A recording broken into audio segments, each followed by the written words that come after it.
in this game today. Grant Nelson is available but will not start. And then Mark Sears, he is first-team All-SEC, and he can light it up. Grad student out of Muscle Shoals, Alabama, averaging 18.5 points, 4.5 assists per game. The head coach is Nate Oates in his sixth season, 142 wins for Alabama, 238 in his coaching career. And he expects a physical game today. Says his team is used to it. In the tournament, if a team tries to get physical with us in the tournament, we're used to physicality. I mean, everybody tries to get physical with us, stop our offense. We're the number one scoring offense in the country, and grabbing, holding, not letting us cut. It's been an effective strategy if it doesn't get called. So I think our guys will be able to play with the physicality, and I'm actually welcoming having a little bit tighter whistle than what maybe we've had in the regular season. Alabama's the higher-seeded team wearing the white with the crimson trim. Robert Morris in the traveling bright red with white letters and numerals trimmed in navy blue. Our officials for this afternoon's game, Michael Irving, Evan Burrows, and Chad Barlow. Time now for the opening tips, sponsored by AutoZone. What makes AutoZone America's #1 battery destination? They offer free battery testing and charging and reliable replacement batteries. They've always got your battery solution. Get in the zone, AutoZone. Dickerson is set to tip things off with Omori, and we are ready to go. First round action here in Cleveland, Ohio. And the tip controlled by Bama. The Lawn will take it from the backcourt into the front as the Crimson Tide attack first. On the outside, it's Stevenson who got that start today. Now off for Phil on the left side. Alley-oop and jammed home. Backside, nobody picked up. Clifford Omori in a 2-0 lead for Alabama. There's so much concern about Alabama around the perimeter that you forget to lose sight of the basket and protecting that rim. Cam Woods playing catch on the outside with DJ Smith, 30 feet from the basket. Shovels to Woods in between the circles. And now he throws an alley-oop, but it's knocked away by Omori. Alabama trying to run, but Woods picked the pocket of Phil Lawn, and that slowed the momentum. The ball went over the sideline, and the officials say it still belongs to Alabama. And there's a quick adjustment you have to make if you're Robert Morris, and that is adjusting to the length and athleticism of Alabama. Boy, they have got a lot of it sitting here courtside. The Lawn on the outside uses a high screen, kick to the right corner, and Stevenson's three-pointer, no good. Fight for the rebound, ripped down by Youngblood, but he hits the floor, and he's going to be called for traveling. A good start for Alabama, though, partially because you got a good open look quickly in the shot clock. That's part of what they want to do. They want to put pace on this game, and it's a pace that's not going to allow Robert Morris to keep up. Alabama leads Division I in points per game. And they also spread the wealth in how they score. We'll talk more about that. As DJ Smith carries it across half court for Robert Morris. Opening moments, 2-0 Alabama lead. Omajapo comes to the near side. Smith knifing into the lane. The big guys are there, and he retreats. Back outside the arc. Here comes Cam Woods now with the ball on the right side. Uses the high screen. Not going to work. He'll pull up, try a three, and that shot is no good. A brick. Rebound comes down into the hands of Sears. Alabama running. Out to Youngblood, who lays it in. 4-0 Alabama. Good open looks quickly in the shot clock's one thing, but if you get transition opportunities, if you're Alabama, that's going to be a great challenge for Robert Morris.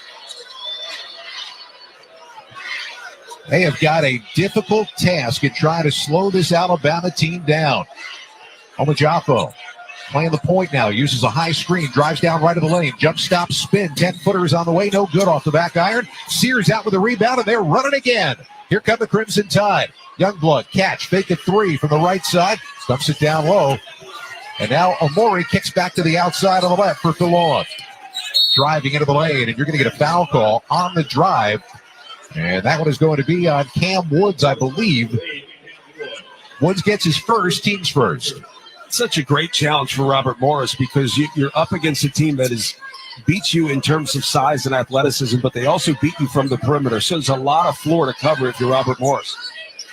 Along with a looping inbound pass into Omori. Now back to Philon, and he's going to start the offense. 25 from the hoop on the right side. Throws back behind for Sears. Dump it down to the corner.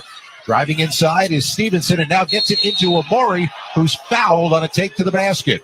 He was thinking big-time dunk, but he got hit on the way up. And the foul call will be on Dickerson, his first. That'll send Clifford Omori to the line to shoot two for Alabama. Later on, we'll select the smart coaching move of the day, sponsored by O'Reilly Auto Parts. Think O'Reilly Auto Parts for all your car care needs. Get the parts and service you need fast from the professional parts people at O'Reilly Auto Parts. MOPRRIS, a 70% shooter, makes the first and stretches the Alabama lead to 5. One of the things Alabama does really well is they don't run a ton of sets. You don't think a set offense, but they get quickly into action that forces you to chase the play as a defense. And they have so many weapons to go to.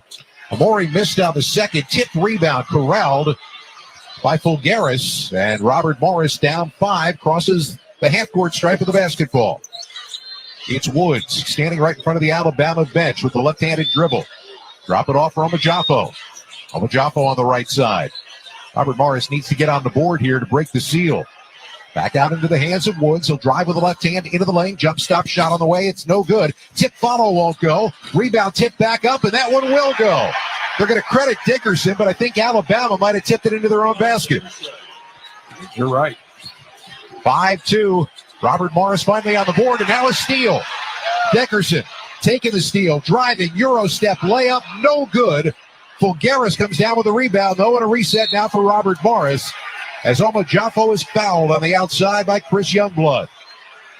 Let's say good little response from Robert Morris, but the more you get quick basket, the more it plays into the hands of Alabama, who wants to make this an up-and-down contest. Robert Morris won for their first 6 from the floor. Down 5-2. Here's Smith. Bouncing it down on the block on the left side. Omajafo. Turnaround jumper on the way. It's no good. Rebound comes down for Omori. And Alabama's not going to be able to run this time as Robert Morris gets back quickly. Crimson tied by 3. 16:40 to go first half. Down along the corner. Youngblood thought about a 3. Now Fallon up on top uses a screen. Driving, weaving into the lane. Trying to dump off pass late. And it's flicked over the end line. Good quick hands by Fulgaris. And that avoided a potential rim-rattling dunk by Omori, who was coming in for that pass. The compliment that is Fallon and Sears in the backcourt is so tough to cover. Both can bring the ball up court, so if you take one away, the other's just going to bring it up.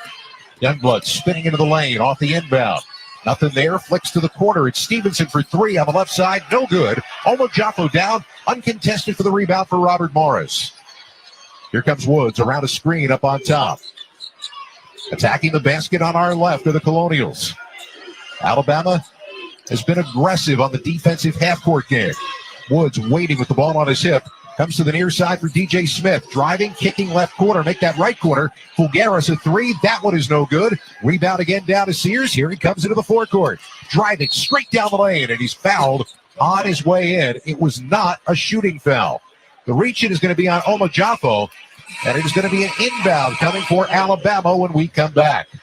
Timeout on the floor. Sponsored by Rocket. Own the dream. 15:54 to go first half of play. It's Alabama 5, Robert Morris 2. For the Westwood One NCAA Radio Network, this is the men's basketball tournament. Science is not an opinion. People come before pipelines. It's not too late to act on climate. No one is above the law. At Earth Justice, we hold these beliefs to be self-evident. As a national legal nonprofit fighting for your right to a healthy environment, we are 150-plus lawyers representing clients free of charge because now, more than ever, the Earth needs a good lawyer. No one fights more cases on the environment than Earth Justice. And we win because these are fights we cannot lose. We win for scientists so they can serve at the EPA. We win at the Supreme Court because clean water is for everyone. We win against fossil fuel plants so communities can breathe freely. If you believe what we believe, then help us fight the good fight and help us keep winning by going to earthjustice.org today. That's earthjustice.org. Mom, Dad, Before you throw out those unused medicines, just think for a minute. Grandma, Grandpa, all you guys take meds. That's why you gotta dispose of your old pills correctly. Those pills for your back pain or migraines. When you throw them in the trash, those medicines can become lethal in the wrong hands. Our hands. You may be finished with that medicine, But those pills are making me real popular at school. my brother James could think they're candy. Our dog loves to get in the garbage, and those meds can make him sick or worse. So stop. There are better ways to dispose of your unused meds. There are lots of police stations, local pharmacies, and hospitals that are approved to take in unused meds and dispose of them safely. Disposal sites are close by. It's easy, and it's the right thing to do. For us. The ones you love. To find a medicine disposal site near you, visit www.safe.pharmacy. A public service message from the National Association of Boards of Pharmacy. Welcome back to Cleveland, where we'll check each team's tournament resume, sponsored by Monster.com. Monster.com helps you slam dunk the job search and make your next career move. Monster.com provides great coaching and millions of job openings. Get off the bench and go to Monster.com today. Robert Morris is the 15 seed in the East, winners of 26 games on the year this year, and winner of the Horizon League Championship and a victory over Youngstown State. They have won one game in tournament history. That was a win in the first four over North Florida in 2015. Then, unfortunately, they ended up running into the Duke Blue Devils that year. On the other side, Alabama knocked out in the SEC semifinals by Florida, a team they've struggled to beat this year, but they are trying to become the first SEC team with back-to-back Final Fours in a decade since Kentucky did it in 2014 and 2015. Not a bad start for Robert Morris. You held Alabama to 5, got to the first time out. You want to make it as choppy as possible, but you're going to have to be able to score. They're 1 for 8 from the floor. Alabama inbounds now out of the timeout, and Sears controls out of the circle. Driving into the lane, makes some space. Left-handed floater is good. 7-2 Alabama. There's so much attention around the perimeter that it leads to these drive and kick opportunities with no help. Sears is going to have kind of his way in the paint. 6 points in the paint for Alabama, and they lived there during the season. Ismail Plett in the ball game now for Robert Morris. Hands it off to Woods. Jump stop in the lane. Nothing there. On the right side, Omajafo. Driving shot is good. He saw a spot and laid it off the glass with the left hand. Quickly back the other way. Here comes Alabama. Diabate driving and wills the ball into the hoop. Fairly blink an eye, and Alabama back up by 5. Picture an incredibly slow Euro step. Looks like a travel, but good body control and finish. Woods lead back behind. Dickerson up top wants a 3. That shot no good. The rebound comes down to Darian Reed, the freshman for Alabama, who came in at the timeout. Back at the other end, 3-point ball is good. Diabate, I should say, has come in and made 5 quick points. Well, that possession really started with a quick shot for Robert Morris, something Andy O'Toole doesn't want. Here's another. And a bad 3 that misses badly for DJ Smith up on top. Alabama quickly out, working with an 8-point lead at 12-4. Here's Sears, crossover dribble to the foul line, kick to the near corner. 3-pointer on the way. That shot for Reed is no good. Fight for the rebound, and the ball goes out of bounds. They say off of Alabama. That was a wild attempt by Reed to save the ball on that far side of the baseline, and he actually ended up touching the end line with his foot.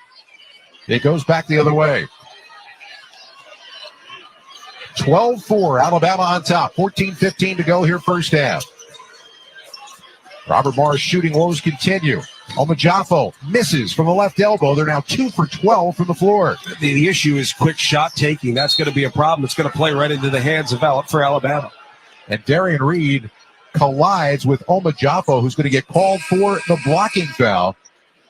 So Omajafo, that's not good news. It's his second personal just 6 minutes into the game. Scott Graham, John Crispin here at our Grainger broadcast position in Cleveland. For the ones who get it done, there's Grainger, offering professional-grade products for all industries, fast delivery, and free technical support. Call, click Grainger.com, or just stop by. Crossing 14 minutes to go here first half as Sears dribbles down on the right block. Thinking about posting up, and now he will. Spinning in the lane, dishing, and a two-fisted jam for Reed coming from the weak side. Alabama by 10. Mark Sears doing a good job kind of posting up and forcing help defenders to come over and then just being a good, willing playmaker. Colonials pass on the perimeter. Jump stop at the foul line for Woods. Now they get it inside and a lay-in there for Marion Dickerson. Attack in the paint. Let the defense adjust. But nobody picks up Sears until he gets to the basket. His shot blocked by Omajafo. Oh, check that, by Woods. It was Woods with the block, a drive, wild shot, no good, but the tip follow for Ryan Prather for Robert Morris. Robert Morris, the beneficiary of a 4-on-4 there. Mark Sears never got into the play. It was wide open floor. They were able to get on the offensive glass. 14-8, Alabama by 6. Diabate driving, missing. The left-hander had good position, But the shot tickled the rim and fell away, and Robert Morris down with the rebound. Try to stay alive here in the early moments. Woods drives into the Forest, now kicks back out to the top. Ball in the hands of Smith. Thought about a three. Back to Woods again on the left side. Cam Woods driving into the lane. Throws through. Right side. Three is good for Prather. Prather shoots it at 40% from three-point range, and he gets Robert Morris back to within three. Alabama quickly into the forecourt. You'll hear me say that a lot today. Here's Aiden Holloway on the outside. Holding head of the circle. Deep three ball, and he got it. 1 foot inside the March Madness logo, and Aiden Holloway drills it. Alabama up 17-11. Yeah, Robert Morris starting to find the balance between being patient and aggressive. Good job the last few offensive possessions. Now passing around on the outside. Smith drives into the lane. In trouble. Throws it into the bottom of the rim. And Alabama down with the rebound. They're coming out 2-on-3. It's Reed, the freshman. Euro step. Drive into the lane. Shot is good. Right over the top of Plett. That is hard to stop. Do you want to go ahead and describe that play? A little Euro step, but he shot that like a shot put off of his right shoulder. Bit of a prayer, but he got it to go.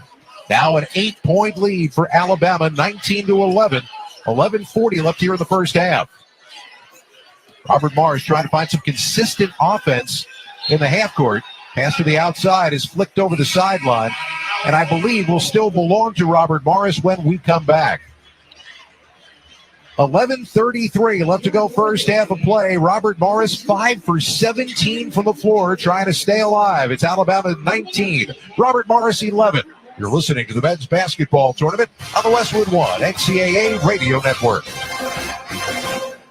Whoa, it's you, the Capital One Bank guy. That's what they call me. Mind if I get a selfie? Yeah, sure thing. Say no fees or minimums on your Capital One checking account. Wow, that's a keeper. So, where are you heading? I'm off to spread the good news that Capital One helps people keep more money in their wallet with no overdraft fees. Oh, you're the best Capital One Bank guy. Hey, mind if I get a selfie? Sure. Say, Capital One, what's in your wallet? Terms apply. See CapitalOne.com/bank for details. Capital One N.A. member FDIC. Workdays can be unpredictable, but your workwear shouldn't be. With a Cintas Apparel Plus program, you'll have freshly laundered garments for everyone on your team delivered every week. Cintas has workwear for just about any job imaginable, with high-performance fabrics and an uncompromising fit that stretches and moves with you. Don't leave looking and feeling good to chance. Visit Cintas.com. Oh, I'm ready! And get ready for the workday.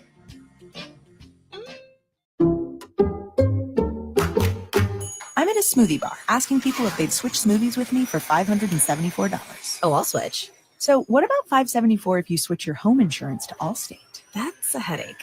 Nope, it's painless. Oh, so it's easy money. Yep, check Allstate first and you could save hundreds on quality home insurance today. You're in good hands with Allstate.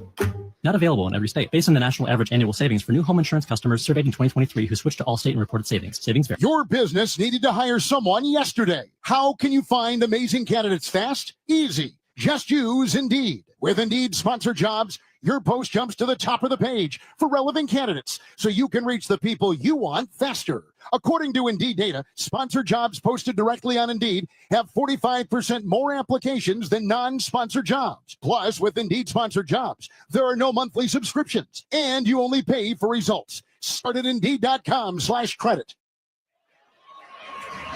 Let's pause 10 seconds for station identification. This is the Westwood One NCAA Radio Network, your home for the national championships.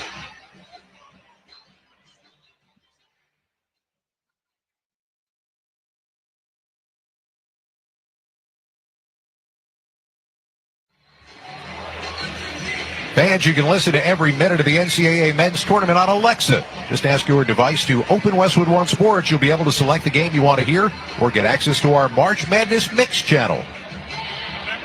Robert Morris put together a 7-0 run, but Alabama bounced back with an extra 5 points. Crimson Tide 19, Robert Morris 11 with 11:33 left to go first half.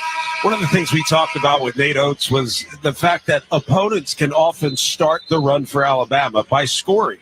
It's one of the more dangerous things about Alabama is once you find it offensively, as Robert Morris has, it actually spurs the break for Alabama. It spurs the aggressiveness from Alabama, and they are so committed to scoring that the run that Robert Morris puts together actually plays into the hands of Alabama. I think that's just another thing that makes Bama so dangerous. Bama went 6-2 to open the year, then went 15-1, but lost 5 of their last 9. And you got to assume that some of that has to do with the difficulty of trying to navigate the SEC. Yeah, and there's so much variety in the SEC. Great teams, bottom to top, not just top to bottom. That's been a bit of a gauntlet this year. Back to play now and try to beat the shot clock. Dickerson, a fadeaway 3 is no good. Fight for the rebound, and out of the scrum, 2 hands on it. Possession arrow is going to belong to Robert Morris as Fulgaris was battling on the ground with Chris Youngblood. They were fighting over the ball like 2 kids over a toy. Yeah, I appreciate the somewhat delayed jump ball call. A lot of times that's the whistle blows so fast before anybody really gets possession. They actually let them battle it out a bit. When are we going to stop saying jump ball? That's a great question. I think you and I have had that conversation before. Well, that's because I'm a pretty shallow person, and I have, 3 or 4 observations, and that's about it. That's all we've got. Yep. Okay. Robert Morris will keep inbounding far baseline now in the hands of DJ Smith. We have 3 more games beyond this that we'll get to it again, I'm sure. Long 3 off the inbound, misses for Ryan Prather, the rebound for Alabama. Here comes Aiden Holloway with the basketball. Crossover dribble. Kick to the corner. Stevenson back in the game. Rushes at the rim and has his shot blocked away, and he hits the ground hard. And now bodies down on the other end as Robert Morris comes into the forecourt. The give to Dickerson. Down the lane he goes. His shot is good. And they're going to have to stop play here because Jared Stevenson hit the ground hard after having his shot blocked at the rim, and he has not gotten up yet. And it was a physical contest at the rim. I believe he landed on his left wrist. That's what he appears to be holding. And we have monitors in front of us, so we get to see a replay. And look, it was a physical play. A lot of body. Yes, he got 2 hands up on the ball. But landed, came down on that left wrist, and was immediately in pain. Marion Dickerson is the one who blocked the ball, then ran down the floor after he got back up again to make the basket to make this a 19-13 game. And now Jared Stevenson gets up, and he is having his left arm, his left wrist, supported by the training staff as he walks his way back over to the bench. And as Nate Oates walked by the officials, he just gave a quick nothing there. Kind of a bit of a question. Nothing at all. It was a tough contest. Now, Grant Nelson is down at the end of the bench. He's got his left knee wrapped. He is dressed for today. He is a regular starter for this team, dealing with a leg problem. It looks like they would prefer not to use him today out of an abundance of caution. And right now, he is not the guy they're going to with a 6-point lead as his replacement, Jared Stevenson, leaves with that wrist problem. 10:45 to go first half. Alabama back on the attack. DeLon back on top for Youngblood. A 3-pointer, no good off the right rim. Tip follow for the rebound, and it's loose on the ground. Youngblood's got it. Dishes in a jam for Amori. Nobody wanted the ball. Youngblood came up with it. It's Alabama by 8. You look at Omori's hands, and they look like the fingers that you buy as a fan with the number 1. Huge hands. If he gets his hands on the ball, he will rise over the top and finish. Smith kicks to the corner, right side. Fulgaris nails a line drive 3-pointer. The best thing about that is ultimately pulling Omori away from the basket. You start to open up the paint and allow some dribble drive activity. 21-16, Alabama by 5. DeLon, right of the lane, throws back behind. Diabate nails another shot, and I believe it was a 3. 1 foot was close to the line. And it is indeed a 3, his second of the first half. 8 quick points off the bench for Mohamed Diabate. Back the other way, 3-pointer for Woods. That shot no good. Long rebound, and Woods got his own. Now from the left side, with the dribble alive, cross-court pass for Prather. Prather knifing in toward the lane. Spinning for the up and under. It's not there as he's cut off by Falon. Back to the foul line. Jumper on the way, no good for Dickerson. And the rebound down for Diabate for Alabama. Here come the Crimson Tide. Holloway with the dribble, right baseline. He's cut off there by Cam Woods. They come back out to the top for a reset. Now Holloway shifts it inside, and a pretty catch and left-handed shot by Omori stretches the Alabama lead to 10. That 2-man game action is always there because of the space they create with having so many shooters on the floor. Smith on a drive for Robert Morris. Now to the foul line, spinning right of the lane. Shot fake not once but twice, puts the shot up, it tickles the rim, and it falls through. for DJ Smith. 26-18 the score. 8:43 to go first half. DeLawn holding on top, drives into the lane, and alley-oop there. Amori catches and comes up on the other side of the basket for the reverse lay-in. Amori has the decided advantage down low, no question, but they're not going to play inside out and slow the game down. Everything's going to go outside in for Alabama. He has been a force here early. Back the other way, the other big man, Fulgaris, misses from the top of the circle on a three, and Alabama out looking to run again. Robert Morris got back this time defensively. DeLawn just left of the top of the circle. Waiting for a screen, nothing there. Now dumps it off and takes it back again. On the left side, foul line extended, shot clock at 10. He's fouled on the way in. DJ Smith got his arms on him. And another foul call on Robert Morris. Later on, we'll select the play of the day, sponsored by Old Spice. Stink in places beyond your pits. Old Spice has you covered with total body deodorant. 24/7 freshness from pits to toes with daily use. Maury's going to go out of the game right now. He has a major, major advantage for this Alabama team in this game. It's the tide get a little bit smaller. It's not just his size, too. He's got great hands. Some of the passes he's received were not easy catches, and that's one of the biggest challenges for some bigs who play down low. But again, a lot of it's coming from the perimeter in, which is opening the floor even more for Bama. We cross 8 minutes to go here in the first half. Alabama by 10 with the basketball. Sherrill on the outside, foul line extended, hands off for Holloway. Holloway driving baseline and throws it away. He was trying to throw through. Good anticipation by Cam Woods for the Robert Morris steal. Now he drives, looking to kick back outside. And DJ Smith driving into the lane. He'll be fouled. And that foul call is going to give the ball back to, I believe, Robert Morris when we come back. I don't believe a shooting foul. It was not. And so an inbound coming for the Colonials of Robert Morris when we come back. 7:39 left to go, first half of play. The number 2 seed Alabama with a double-digit lead on top of Robert Morris, 28-18. You're listening to the men's basketball tournament on the Westwood One NCAA Radio Network. You know what I love about spring? It's a season of change, and that means it's time for a closet refresh. Enter Kohl's. With the extra 15% off they have going on, I saved on the latest styles for my entire family, like a cute dress for myself, linen shorts for my husband, and spring jackets for my kids. Just add sunshine and we're set. All thanks to Kohl's. Select styles, some exclusions apply. 15% offer ends March 23rd. See store at kohls.com for details. This is the story of the one. As a quality technician in a food processing center, she knows that making the right call is the best way to avoid a recall. That's why she trusts Grainger's world-class supply chain to deliver the high-quality supplies she needs to help keep her production line, her equipment, and her customers happy and healthy. Call 1-800-GRAINGER, click Grainger.com, or just stop by. Grainger, for the ones who get it done. Hey, fellow Gen Xers, it's Elizabeth Banks. Big news! The recommended age for pneumococcal pneumonia vaccination has been lowered to 50 and older, even if you're healthy. It's up to us to lead the charge. After all, we gave the world the internet.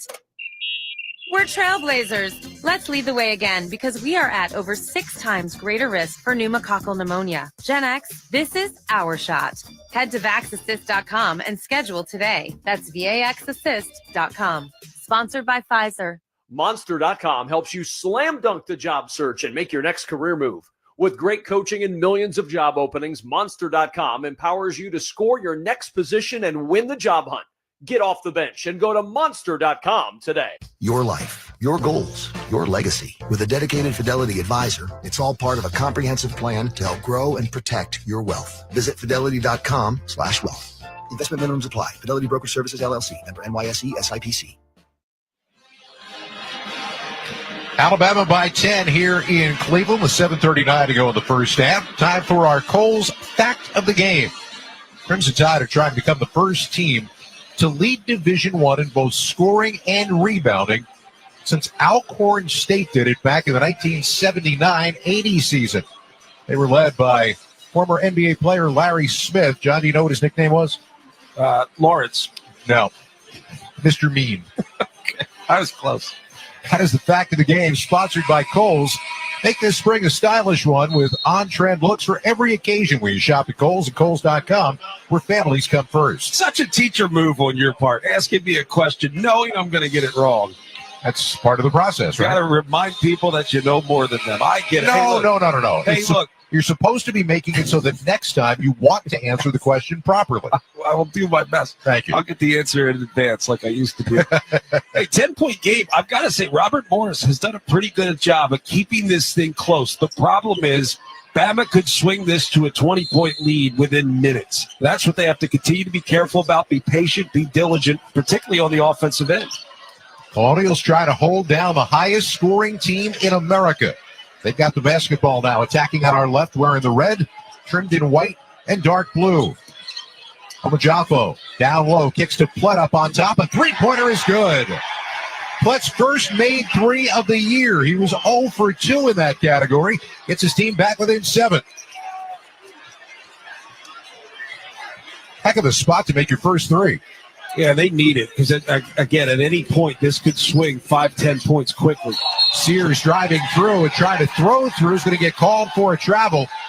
He's cheering, but he doesn't believe, actually, that call made by the officials. He kind of dragged the pivot foot as he was throwing that pass to the corner. No, I want to go back to the fact of the game that you talked about, leading in terms of points and rebounds. A lot of that has to do with a opponent's willingness to play with Alabama and get up and down the floor and maximize possessions within a game. They also lead in adjusted tempo in America. That tells part of that story. Back with the basketball now. Robert Morris into the lane. Their big man, Fulgaris, up over the top. He got it to fall. And the Colonials back within 5. The crowd trying to encourage them. They always root for the underdog in the NCAAs. Down low, though, Alabama answers right back. Diabate, who's been a force in this one, hits on a short shot. Alabama's hit their last 5. Well, Robert Morris found something on the offensive end last time down floor, get the right matchup. Woods on a drive hits his shot. That's quick. You got to be careful with those because here comes Alabama. Yep, Diabate driving again, laying it in again. There's barely time. They're going to wave that shot off, however, and say that Plett fouled him on the floor. That's a stretch. I mean, he was in the shot motion going up to the rim. But that's what you have to be concerned with if you're Robert Morris. Cam Woods, great play, makes a shot, but that ball gets up so quickly, and right away Diabate gets to the rim.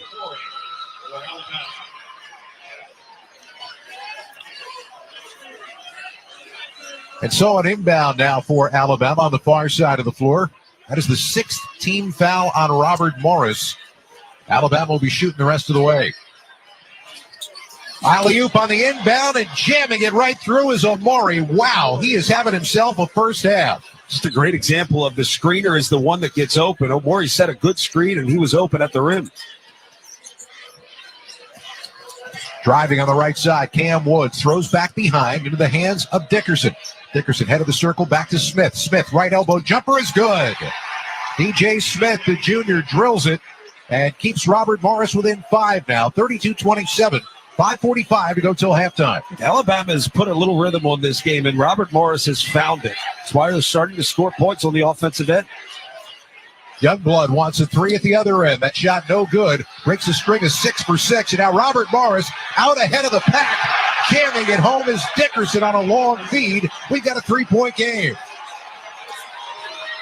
Bama runs quickly into the forecourt, leading 32-29. Sears traveled through the lane, and they called it late. He picked it up and was once again trying to throw a pass, but a little off in his rhythm.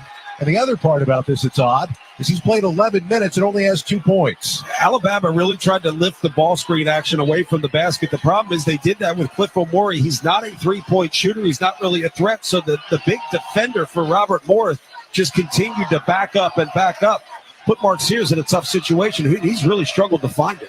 Mark Sears is going to take a seat on the bench now, replaced by Aiden Holloway. And here comes Robert Morris. An opportunity to get within 1 or tie on this possession. On the outside, it's Woods with the dribble in the left hand, and a reach-in foul going to be called on Diabate, who tried to cut off Woods on that drive. March Madness is coming to a court near you. Experience it live as the nation's best college basketball teams compete for a chance to cut down the nets. Secure your seats today at ncaa.com/MBB tickets. But Robert Morris is finally getting to the point where they're using the switch that Alabama's applying and getting the matchup they like, and they're just attacking. Attacking once again, and a blocking foul is going to be called as DJ Smith was driving down left of the lane. He looked a little out of control, but Diabate is going to get called for the foul, his second. And the good news, if you're an Alabama fan, is that Jaron Stevenson, with his wrist tape, is back in the ballgame now for the Crimson Tide. He'll replace Diabate, who goes to the bench with 2 fouls. You can say he's grimacing and holding that wrist. Off the inbound, Fulgaris. Leave it off for Smith at the foul line, backing out with the dribble. Now comes back to the near side. Driving into the lane, shot blocked away, but picked out of the air by Dickerson. The block came from MOPRRIS. Shot clock down to 4 because it never hit the rim. Smith driving up and under. That shot is blocked. And the rebound comes down into the hands of Alabama. Here come the Crimson Tide again. DeLon dumps to the corner. Three-pointer on the way, left short by Holloway. And the rebound down for Cam Woods for Robert Morris. Here he comes driving, dishing. In the lane, they throw back outside again. It's DJ Smith behind the back pass to the head of the circle for Dickerson. And they're going to reset the offense at the 4:15 mark. On the drive, Woods. He'll try an 18-footer, and it's an air ball. Missed everything. He says to the official that someone got a piece of that, but no. Yep. No, it was just that bad. It's okay. Sometimes it happens. It's better to act as if it slipped off of your pinky finger. But I have to say, Cliff O'Morey stopped that initial surge. They had numbers. There was a terrific screen in the backcourt. They had the numbers, but Cliff O'Morey is such a deterrent at the rim that it forced it into a reset offensively. 3-point game, 32-29 as we cross 4 minutes left to go here in the half. Another alley-oop, another jam for O'Morey, who's got 13 points in the first half. He averages 7.5 per game. And that was also chest to chest with Fulgaris, who did a nice job, but the ball was just a little bit higher than he could jump. 3:43 left in the half. Down by 5 with the ball. Here come the Colonials. Smith at the foul line. Kicks right corner. Fulgaris 3. No good. Long rebound down. Here comes Stevenson. Slides it ahead for Youngblood, and he lost the basketball. Down on the ground. Now you've got a rugby scum. Who's coming out of it? It's still loose on the ground. Bring on the Dancing Bears. They still haven't blown a whistle. Bodies are intertwined and arms are around the basketball. They finally blow the whistle, and the possession arrow is going to point Alabama's way. Something to keep an eye on. Stevenson was in that scrum, but held his left arm to his chest, did not engage his left wrist at all. So a much-needed timeout on the floor with 3:22 left to go here in the first half. Robert Morris hanging in. It's Alabama 34, the Colonials 29. You're listening to the Men's Basketball Tournament on the Westwood One NCAA Radio Network. Without maintenance teams behind the scenes, everything stops. Even the game. Lights, broadcast equipment, cooling, you ensure the assets that matter most work. MaintainX was built for professionals like you. A modern maintenance app that helps manage work orders, schedule maintenance, and track inventory. So keep the madness on the court, not in your operations. Try MaintainX free at maintainx.com/MVP. That's maintain in the letter X.com/MVP. And that is why many of the greatest feats of fandom require you to be on your feet. Any questions? Professor, NCAA men's basketball is back. Are we ready? You prepared to show up, show out, give it 110 from tip to the final buzzer? Oh, you're ready. March Madness. Attendance is encouraged. Passion is mandatory. Buy your seats today at ncaa.com/MVB tickets. After battling through the brackets, one team gets the chance to climb the iconic Warner ladder. The final net cutting is the culmination of all the hard work and effort it took to reach this moment. And getting here puts these players and coaches in rare air. It's the same for all the trade professionals working from 20 feet to 20 stories. Every day they challenge themselves to conquer new heights. And Warner is the brand they trust to have their backs. Warner, the #1 pro ladder and official ladder of NCAA March Madness. O'Reilly. Your Got questions? O'Reilly Auto Parts has answers. Need a pro you can trust? We've got that too. No matter what you need, our professional parts people have the training and expertise to help you do things right. Deep automotive knowledge. Just one part that makes O'Reilly stand apart. The professional parts people. O'Reilly Auto Parts. Back in Cleveland, let's check some of the stats. Sponsored by Intuit TurboTax. With TurboTax, Now Taxes is getting an expert who files your taxes for you so you can stay focused on following your bracket. Intuit TurboTax. Now this is taxes. Alabama shooting 63%. Robert Morris just 38%. Here's an interesting part, though. Alabama, the number one rebounding team in the country, just a one rebound lead, 16-15. And for Robert Morris, their leading scorer, Cam Woods, is only 1 for 7 from the floor so far, and yet with all of this, Robert Morris is within 5. Clock is set to 20 seconds. They've done a really good job in terms of just having enough patience on the offense, but being aggressive in their movement, right? Find rhythm in your ball movement. See what the defense does to chase and do your best in terms of getting Cliff Amore away from the paint. The more you get him away from the paint, the more options you have off the bounce. Alabama inbounds off the timeout after the held ball, and the inbound pass is tipped over the sideline. So Crimson Tide will advance it about 5 feet and inbound from basically the same spot right in front of the Robert Morris bench. And that pass was to Stevenson, who just didn't want to grip it with both hands. That left wrist is a problem. Into Amore. They shovel it back into the hands of Ballon. Ballon driving into the lane. Tough shot in traffic, no good. Fight for the rebound, won by Robert Morris.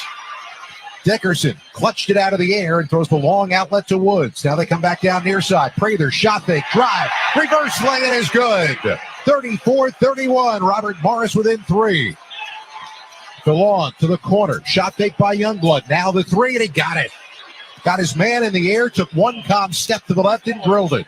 Almost as if the quick hitter for Robert Morris led to the transition 3 for Alabama. 37-31, Crimson Tide, 2:40 to go first half. Woods holding head of the circle, shovels back behind for Smith. Returns it to Woods in the left corner.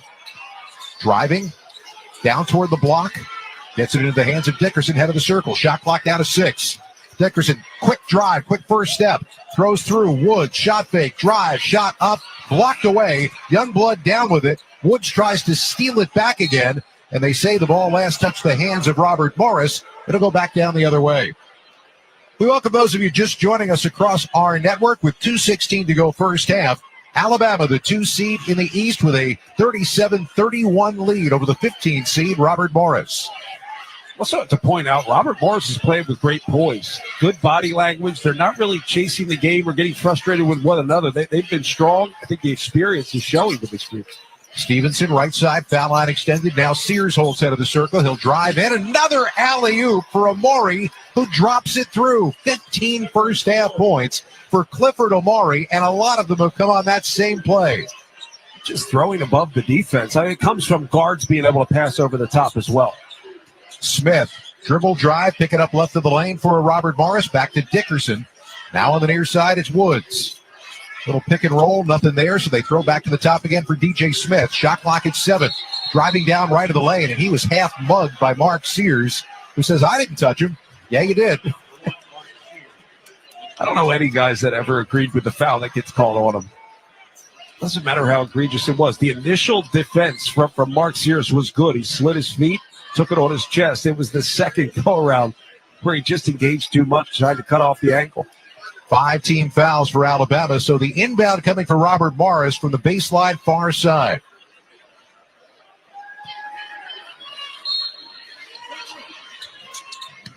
Colonials run out of the stack, get it into the hands of Dickerson, who hands back behind to DJ Smith. He's had the ball in his hands most of this first half. Triangle pass down low for Fulgaris. Off the left block. Backing his way in on Youngblood. Backing him in further, and that's going to be a foul on Youngblood. He was really fighting to keep Fulgaris outside the lane, and that final shove resulted in a foul. Get good at money so you can be a little bad. Invest well at empowered.com.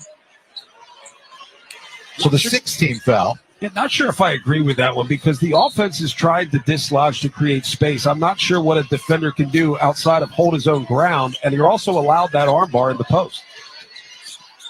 Off the inbounds, here comes Woods. Foul line, flicks to the right side. Dickerson a three. Would have been a big one, shot no good. Rebound run down by Cam Woods for Robert Morris. Has it poked free, but they get it back again. Good pass down low. Dickerson, little jump, hook shot of the lane is good. 39-33. Robert Morris within 6. If anybody on the floor is adjusted, leveled up to the game, it's been Dickerson down low, going right up against Cliff O'Mori. 47 seconds and counting left in the half. Mark Sears quiet in this first half. Crosses with the dribble, driving into the lane. Left-handed shot is no good. Rebound tapped out of bounds, and it belongs to Robert Morris. This is not the look that Alabama wanted late in this first half. Right now, it is kind of hand-to-hand combat in a half-court game, and Robert Morris is holding their own.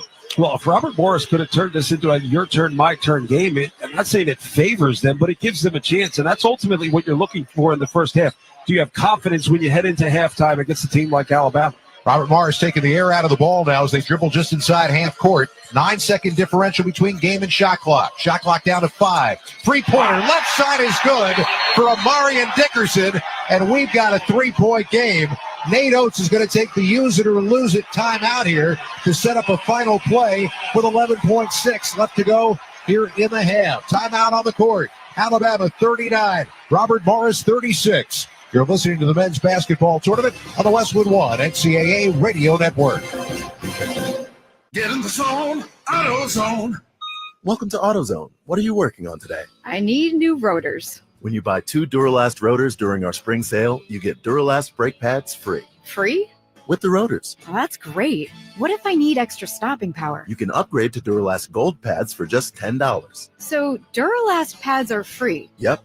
And an upgrade is just $10? That's right. Part of the spring sale at AutoZone. Get in the zone, AutoZone. Restrictions apply. Oh no, stomach issues again? Stomach issues? Who are you? Your pancreas. I could be the real reason for your diarrhea, gas, bloating, stomach pain, or loose oily stools. I thought it was my stomach. People often do, but any of these symptoms could mean having a condition called exocrine pancreatic insufficiency, or EPI. With EPI, the pancreas doesn't release enough enzymes to break down food, but EPI is manageable. Use the symptom checker on identifyepi.com and speak with your doctor. That's identifyepi.com. Sponsored by AbbVie. Wow, it's you, the Capital One Bank guy. That's what they call me. Mind if I get a selfie? Yeah, sure thing. Say no fees or minimums on your Capital One checking account. Wow, that's a keeper. So, where are you heading? I'm off to spread the good news that Capital One helps people keep more money in their wallet with no overdraft fees. Oh, you're the best Capital One Bank guy. Hey, mind if I get a selfie? Sure. Say, Capital One, what's in your wallet? Terms apply. See CapitalOne.com/bank for details. Capital One NA, member FDIC. Confidence is knowing you're ready to handle whatever comes your way. That's what it feels like to take on your workday with Cintas. They make sure your AEDs are up to date, your fire extinguishers are tested and inspected, your floor mats are cleaned and delivered, and your workwear looks good, feels good, and is freshly laundered with the Cintas Apparel Plus program. So are you ready to take on today? Visit Cintas.com and get ready for the workday. Let's check the schedule of tournament games coming up on Westwood One, sponsored by the 2027 X15 engine from Cummins, featuring better fuel efficiency, immense power, and backed by 25-plus years of experience. The 2027 X15 is built to rise above the challenges of tomorrow. The X15, forever rising. So to come here in Cleveland, number 10 seed Vanderbilt, number 7 seed St. Mary's in the East region. Then we flip to the South later tonight. A 7-10 game between Marquette and New Mexico, and the number 2 seed Michigan State, and the number 15 seed in Bryant. We've got a 3-point game here right now, John, 39-36. And an interesting fact is that Robert Morris has gone 30 straight possessions without a turnover. They've turned it over once this half. They've done a really good job in this half adjusting to the way Alabama wants to play, but also understanding how they need this game played. If it was 49-46, I think Alabama would be happier, though. They want this thing up closer to 100. 5 seconds left here in the half. Sears across half court, driving into the lane, and he is hit on his way in with a second and a half left. by hook or by crook, he was going into the lane. DJ Smith called for the personal. And so that is going to put Sears at the line now for a 1-and-1. Yeah, that being the 7th foul on Robert Morris. Tough situation there with a second and a half left. I will say there was an open shooter in the corner, so maybe not a terrible foul. Sears out of the season, though, an 85% shooter. First team all SEC, 18 games of 20 or more points on the year this year. After playing his first 2 college seasons right here in this state at Ohio. Left-hander bends, fires, and rattles it home. He'll get one more try. 1.5 seconds left to go here in this first half. And Sears, who, as we said, has been quiet, just 3 points in the half. Second free throw is around and no good. Tip follows. Sherrill can't get the shot off in time. It was tipped high in the air, and by the time Sherrill caught and set, the clock ran out on him. And that is going to bring us to the end of a very interesting first half of play with Alabama on top by 4. Another thing that makes it interesting is the fact that Robert Morris has been able to keep this thing close. There's a good Alabama contingent here, but anybody that is not an Alabama fan is pulling for Robert Morris, and it's created a good energy for Robert Morris headed into the half. Our halftime score, Alabama 40, Robert Morris 36. When we return, we're going to head back to our Straight Talk Wireless studios for the halftime report. Need more data so you can stream your Jam Mix on loop? Switch to Straight Talk. Get a real unlimited data on a reliable 5G network. Straight Talk, available at Walmart or straighttalk.com. From the Westwood One NCAA Radio Network, this is the men's basketball tournament. Most people think child abuse is a bad parent problem. Actually, the root causes may be different than you think. Let us explain. Affordable housing for everyone? That prevents child abuse. And access to healthcare in every community. Prevents child abuse too. High quality, affordable child care. Paid family leave. School breakfast and lunch programs. All of this prevents child abuse. It's all about keeping families out of crisis in the first place. At least 1 in 7 children in the United States have experienced abuse or neglect in the past year. Prevent Child Abuse America promotes policies, programs, and resources informed by science that help communities, parents, and kids thrive. Because when we keep families out of crisis, we prevent child abuse from ever happening. Go to preventchildabuse.org to learn more. That's preventchildabuse.org. Let's solve child abuse before it ever happens. Furnished by Prevent Child Abuse America. Hello, I'm Jose Hernandez, and I have been using a wheelchair since my accident in 1995. My name is Andrea Dalzell, and I've been using a wheelchair since I was 5 years old. I guess if I had one message for the general public, it would be that I appreciate your help. But please, ask first. Yeah, a lot of people don't realize that I've actually got everything under control. I think people get nervous. They don't know how to act, so they pretend I'm not there. What probably bothers me the most is when waiters talk to my companion and not directly to me. I think everyone with a disability can relate to that parking spot problem. We know you're just parking in that disabled spot for a second, but please, don't. We're just looking for the same respect and consideration as everyone else. United Spinal Association is dedicated to enhancing the quality of life of people living with spinal cord injuries and disorders. Download our disability etiquette booklet at unitedspinal.org.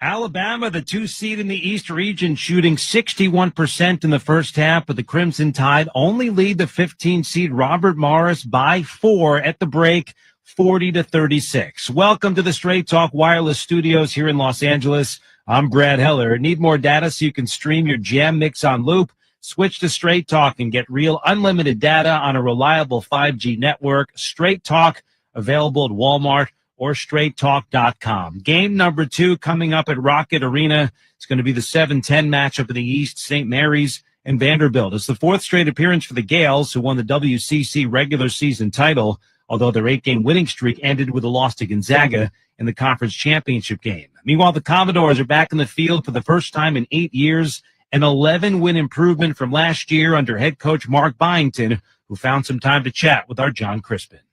First season at Vanderbilt, coming off of a round of 32 finish last year at JMU. Your pick to finish last. I don't know how much motivation that is, but you look back at this season from your perspective, what allowed you this turnaround, particularly in a tough SEC? Well, we addressed right away we're against the odds. Yeah. And, an entire new team and the SEC and where we're picked and trying to put this thing together. And we took it as a challenge. Myself, my staff, my players, and when we were out trying to find a team, put it together, we wanted players with something more to prove and not just guys coming in as a team, because if they have more to prove, winning was going to be important to them. And we found a group that really fit that. You look at that SEC, how would you say such a tough and deep, and it's not just top to bottom, it's really bottom to top in that conference, variety too, so you got to play a bunch of different styles. How did that prepare you for a tournament setting like this? Yeah, we'll find out, but I think it did. And, non-conference, we were 12-1. Our one loss was to Drake. And obviously they're a really good team. And you get in the SEC play, it's relentless. Yeah. And it's every single night. It's incredible players, incredible coaches. And what I think the best part of that is you get better along the way. You learn along the way. I mean, we'll sit there and do stuff in games like that's not working. I mean, that's not going to work in this league, and we got to throw that in the trash can. And there's other times you kind of find a niche and like, all right, this works against a good team. Let's build on that. And so the best thing that we did is we learned along the way. We had good moments. We had some great wins. And the frustrating thing in that league is you can play really well and lose. And you just cannot get down on it. I mean, we're winning at Florida with 8 minutes to go, winning the entire game at Tennessee and didn't pull it off. And you can't get down after that because around the corner is somebody, probably a top 25 team again. Now around the corner is St. Mary's, and Randy Bennett's one of those guys, universally respected in the game, over 560 wins. What do you pay attention to the most in your scout? I mean, it's a team that really likes to control the game in so many ways. So are you more style or personnel or a combination of both?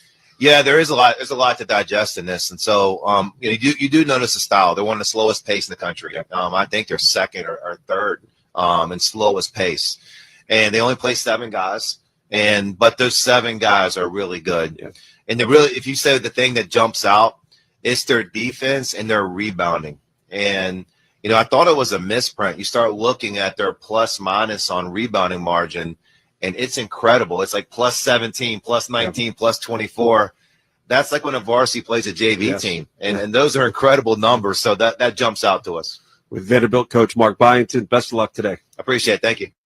Vanderbilt St. Mary's, that's the next matchup coming up in Cleveland. The Commodores, the 10 seed in the East. St. Mary's is the 7. Halftime in game 1, Alabama, the 2, leads the 15 seed Robert Morris 40-36. Coming up, we'll check the scoreboard. A good one so far between Baylor and Mississippi State. You're listening to the men's basketball tournament on the Westwood One NCAA Radio Network. One of life's greatest mysteries has finally been solved. Who let the dogs out? It's Spruce, the new hard-working, worry-free weed and grass killer that's safe for use around people and pets. When used as directed, spray the leaves for visible results in just 1 hour and dead weeds in just 1 day. You spray, they play. Weeds die by the next day. Find Spruce wherever weed killers are sold.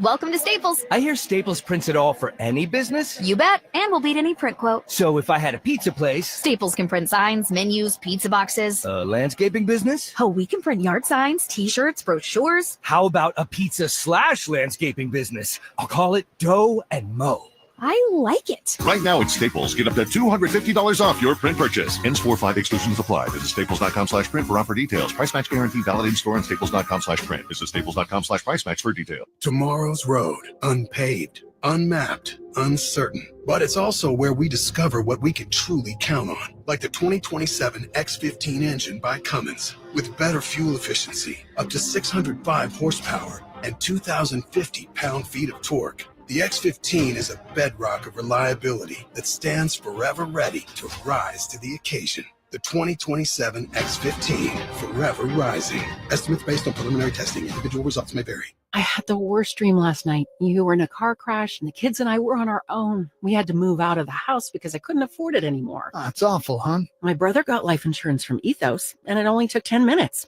And he got $2 million in coverage for around $2 a day. It's all online, no medical exam. He just answered a few health questions right from his house. Ethos, here we come. Visit ethos.com/score. Ethos.com/score. Sample rate is a 10-year term life policy for 35-year-old healthy, non-smoking male. Build monthly. Your business needed to hire someone yesterday. How can you find amazing candidates fast? Easy. Just use Indeed. With Indeed Sponsored Jobs, your post jumps to the top of the page for relevant candidates so you can reach the people you want faster. According to Indeed data, sponsored jobs posted directly on Indeed have 45% more applications than non-sponsored jobs. Plus, with Indeed Sponsored Jobs, there are no monthly subscriptions, and you only pay for results. Start at Indeed.com/credit. Spring forward with real unlimited data from Straight Talk this tax season and get a free Samsung Galaxy A16 5G or Moto G Power 5G 2024 with select plans. So you can stream games during Mad March hours, check the weather for April showers, and watch gardening videos about May flowers. Straight Talk, real unlimited data. Available at Walmart and straighttalk.com. Offer valid through 4/15/25. Taxes and fees apply. Requires purchase of single line gold unlimited plan or higher. For network management practices, visit straighttalk.com. Brad Heller back in our Westwood One studios. Alabama, a 4-point lead on Robert Morris at halftime. Let's check the tournament scoreboard, sponsored by MaintainX. MaintainX is the asset and maintenance app that brings your unplanned downtime to zero. Try for free at maintainx.com/MVP. That's maintain and the letter x.com/MVP. The 8-9 matchup in the East, Mississippi State and Baylor. 7 lead changes so far. Baylor at the last laugh before halftime. Right scanning, and he feeds it right into the belly of Celestine, who drops it back off for Wright, who skates back out with his fiery red shoes against Kugel, marking him. 10 to shoot, 30 seconds in the half. Drive to the right elbow. He switches back left, tries to chuck it up and scores. Little double clutch. Low trajectory shot for 2, and the largest lead for Baylor, 37-32, 15 seconds first half. Tough make by Wright. Kugel was all over. Jason Benetti, Sarah Kustok with the call. Right now, Baylor's up 45-39 on Mississippi State. 4 minutes in to the second half. You can hear that one on the brand new Westwood One Sports app. Iowa State Lipscomb, the 3-14 matchup in the South. The Cyclones out to an 11-5 start. They've played 5.5 minutes in Milwaukee. First game of the day coming up in Seattle. Memphis and Colorado State, the 5-12 matchup. Penny Hardaway's got experience as a player, taking the Tigers to the Elite Eight when he played for Memphis State. What's his advice for his guys at this time? Yeah, I think that you can only say just don't let the moment overwhelm you. And that's easy for me to say because in the NCAA tournament, you have this nervous energy that attacks guys, right? And sometimes you might think that you need to do more, but less is more, if that makes sense. You just have to go out and just play the game the way that we have it lined up, stick to the game plan, and everything else will be fine. Third NCAA tournament in the last 4 years for Memphis, the 5 seed in the West. The Tigers have won 16 out of 17. And they'll take on a Colorado State team that has won 10 consecutive games. That's the first game in Seattle. Memphis, Colorado State tips off in about 20 minutes.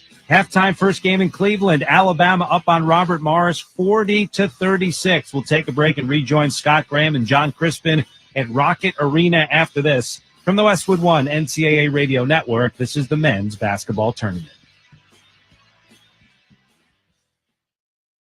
When the forgotten poor are suffering and in need of healing, they wait for a ship unlike any other.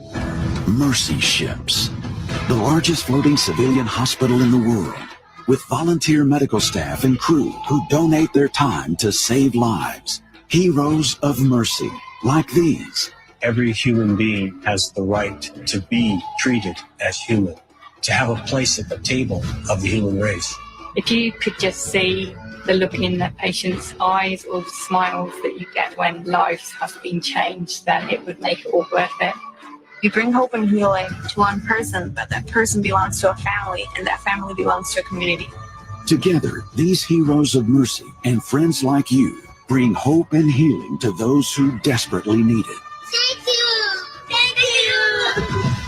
To learn more about Heroes of Mercy, go to mercyships.org today.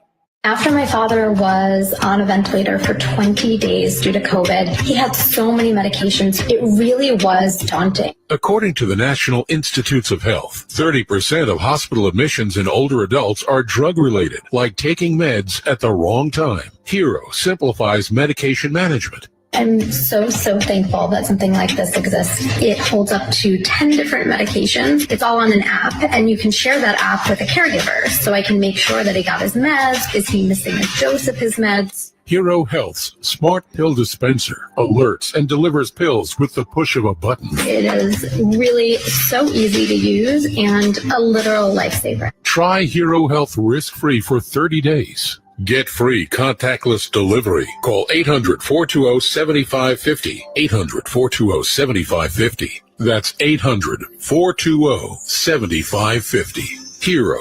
Medication managed.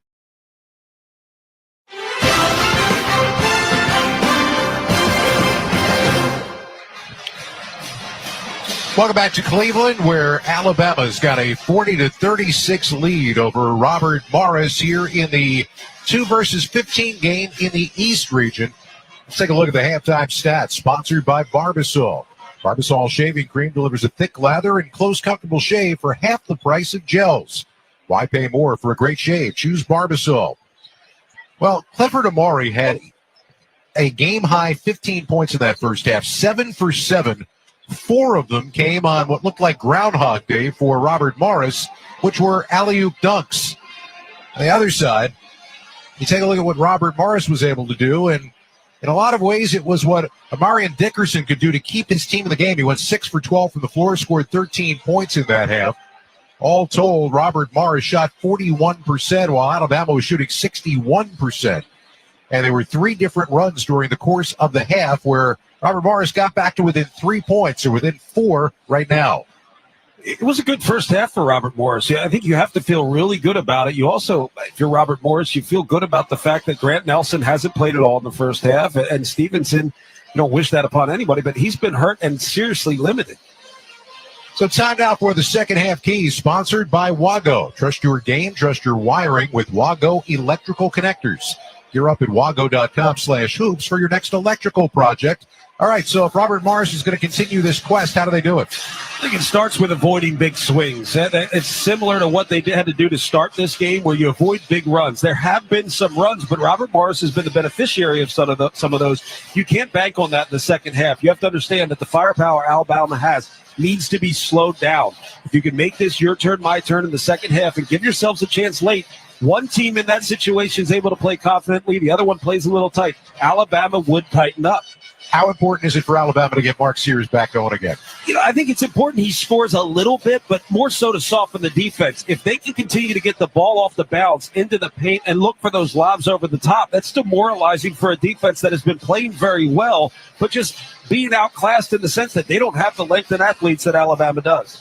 One thing to note, if you're a March Madness fan who is pining for an upset today, Robert Morris has 8 wins this season when trailing a game at halftime. That's tied for 4th most in the country this year. Our halftime score, Alabama 40, Robert Morris 36. You're listening to the men's basketball tournament on the Westwood One NCAA Radio Network. Get in the zone, AutoZone. Welcome to AutoZone. What are you working on today? I need new rotors. When you buy 2 Duralast rotors during our spring sale, you get Duralast brake pads free. Free? With the rotors. Well, that's great. What if I need extra stopping power? You can upgrade to Duralast Gold pads for just $10. So Duralast pads are free? Yep. And an upgrade is just $10? That's right. Part of the spring sale at AutoZone. Get in the zone, AutoZone. Restrictions apply. Taxes was taxing. Now taxes is relaxing when you file for free. I can file for free? TurboTax Free Edition. Roughly 37% of filers qualify. Simple Form 1040 returns only. See if you qualify at turbotax.com/free. I can file for free. Now this is taxes. File for free with TurboTax Free Edition and get your maximum refund. No schedules except for earned income tax credit, child tax credit, and student loan interest. See if you qualify at turbotax.com/free.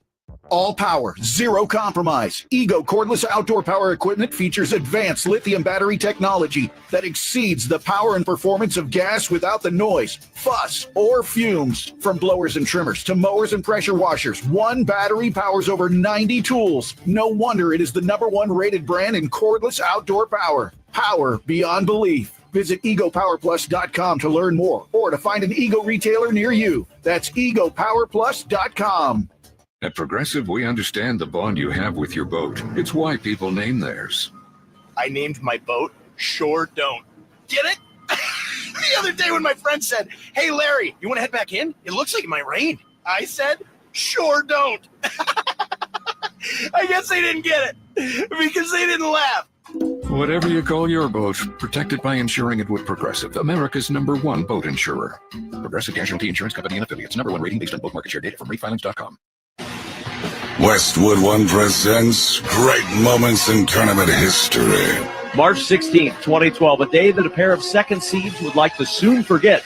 In Omaha, the 15-seeded Spartans of Norfolk State stunned #2 Missouri thanks to Kyle O'Quinn's 26 points and 14 rebounds. But that was just the appetizer. Less than 3 hours later in Greensboro, C.J. McCollum's 30 points led 15th-seeded Lehigh into tournament lore. McCollum's second is good. 5-point Lehigh lead. 4/10 of a second to go. The inbounds pass to Benechet, and that is it. The Lehigh Mountain Hawks have knocked off the tower of strength that is Duke.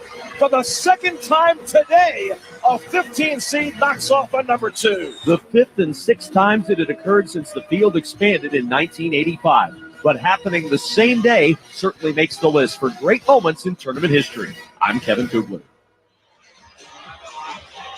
Well, of course, we're looking at a 15-2 matchup here right now. And if you wonder when the last time it happened was, go back to 2023 when Princeton beat Arizona 59-55. Right now, a 4-point lead for Alabama at halftime. Download the official NCAA March Madness Live app, and you can listen to every Westwood One broadcast of the men's and women's basketball tournament for free. Just look for the headphones icon on any live game. And if you're in the car, it seamlessly integrates with Apple CarPlay or Android Auto. Get the official NCAA March Madness Live app today. These games generally have a theme that runs through them, and upset watches generally, you can feel when certain points are coming. When are we going to know that we're looking at one of those here in the second half? I think 5 minutes into this game will determine whether one team over-adjusted or one team is just going to level up. I think Alabama has the ability to level up within this game. Robert Morris has to make sure they don't over-adjust to the things that hurt them, like lob dunks. Protect the three-point line at all costs. Time now for the start of the second half, sponsored by Indeed.com. Stop struggling to get your job post seen on other job sites. Indeed's sponsored jobs feature helps you stand out and hire fast. Start at Indeed.com/credit. Robert Morris wearing red, going from our left to our right, inbounds from half court. We're underway in the second half. Looking along the outside, DJ Smith. Far side pass into the hands of a driving Cam Woods, who misses from in close. Fight for the rebound. Results in a held ball. And the possession arrow points the other way. I feel as if Robert Morris has been everywhere on the glass. I mean, they're getting a lot of close shots at the rim because of the drive to the paint and the heavy contest from Cliff Omoria. When he gets a way to contest, it opens up offensive rebounding opportunities that eventually led to the jump ball. Your favorite? It's not a jump ball. It's a held ball. Apologies. We're going to be together for a long time today. Here's DeLon bringing it across half court. They double team him as he breaks the time stripe, and now he has to get some help, gets it back again. Head of the circle, driving in toward the lane, kick toward the corner. Now the touch for Spears on the left side, and another alley-oop, the fifth of the game for Amori, who jams it home. He's hit all 8 of his shots. Typically, the backside help defender has to get there, but they're not going to leave three-point shooters open in the corners. The lead stretches to 6 for Alabama. Now down on the block, it's Dickerson.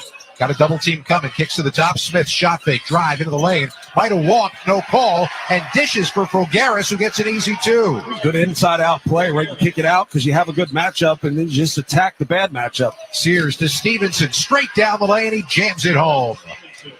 Quick hitters, if you're Robert Morris, you've got to be concerned with those. Alabama's looking to score the second they get the ball. Woods frustrated so far offensively. Right block got hit. Left his shot as an air ball, but the rebound picked out of the air by Robert Morris. Now he'll try again from the right corner. Missed badly on a three. Long rebound down to Sears. Here comes Sears across half court. Hesitation dribble. Kick to the corner. Throw back to the outside. Great anticipation. Omojafo, the steal, glides in, misses the layup. Smith got the rebound. The putback won't go, but he is fouled. How about that? A breakaway opportunity. 2 misses from in close. Robert Morris has missed 4 shots in these first 2 minutes of the second half from no more than 3 feet away. But Robert Morris did a good job getting back and at least participating in that action. Alabama didn't get back, almost as if they were ready to concede a layup. So does DJ Smith, the transfer from Bowling Green at the line. Now he's got a 2-shot foul. Made the all-tournament team in the Horizon League. Spins the ball, fires it, and misses. First free throw attempt of the game for Robert Morris. Smith's a 79% shooter. As a team, they shoot it at 72%. Both of these teams pretty good free throw shooters. John, that's just the 5th foul shot we've seen in this game. Smith's a tough matchup for Alabama because he's so small. He's also not a big physical guard. He's shifty. He's played some bad angle drives, but he's gotten where he wants to go with the ball. Second free throw is good. 44-39. Alabama by 5. 18-10 left to go here in the ball game in Cleveland. Lawn on the outside, holding the ball, gets it to Sears, crossover dribble, top of the circle, three-pointer, no good. Long rebound, out and covered by Cam Woods for Robert Morris. Colonials attack the basket on our right. Hesitation dribble when Woods hits the deck, and a foul is going to be called. It'll be on Jaron Stevenson. We welcome those of you just joining us across our network. 17:57 to go in this game in Cleveland. And the number 2 seed in the East, Alabama, with a 5-point lead over the 15 seed Robert Morris, 44-39. It has been Alabama going up and down the floor, but Robert Morris hanging with them. And now, what a spectacular steal of the inbound, touching 2 separate hands. Sears, no-look pass, and now a no-look pass back again for Diabate. They get it to the corner on the left side, and Youngblood can't hit the 3. A lot of flash, no result. I don't know what kind of flash that was. That was a hot mess.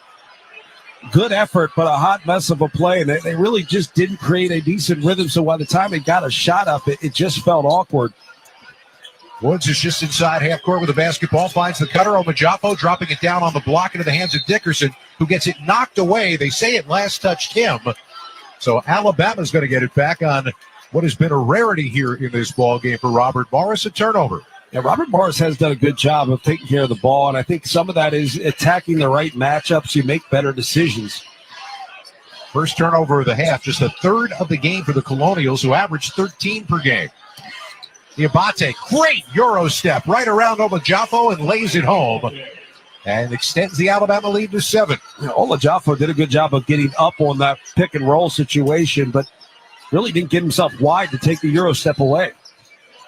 Back down the other way. Cam Woods firing again and finally gets one to fall. A 3-pointer for the leading scorer for Robert Morris. Cuts it down to a 4-point lead. Andy Toole talked a lot about Cam Woods' confidence, his swagger coming in, and he has not shot it well, but continues to do so. Back the other way. Sears missed on a long 3 and a long rebound. Packed out. It's Omojafo driving, laying it home. We've got a 2-point game, 46-44. Crowd bubbling up now in Cleveland.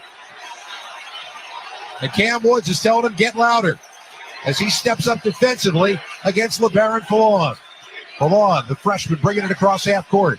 Drives, kicks right side. Sears, 3-pointer, good. Big shot for Sears, the left-hander who was left open on the right wing. It feels as if every time Robert Morris puts a little something together, the crowd gets into it. Alabama has had an answer, and it's often come from 3 or a lob dunk. Woods slowly across half court, trying to slow down the Alabama momentum as they drive into the lane. A bounce pass thrown away by Fulgaris, and the steal for Alabama. And now there's going to be a foul call in the backcourt on Omojafo, who picks up his 3rd foul.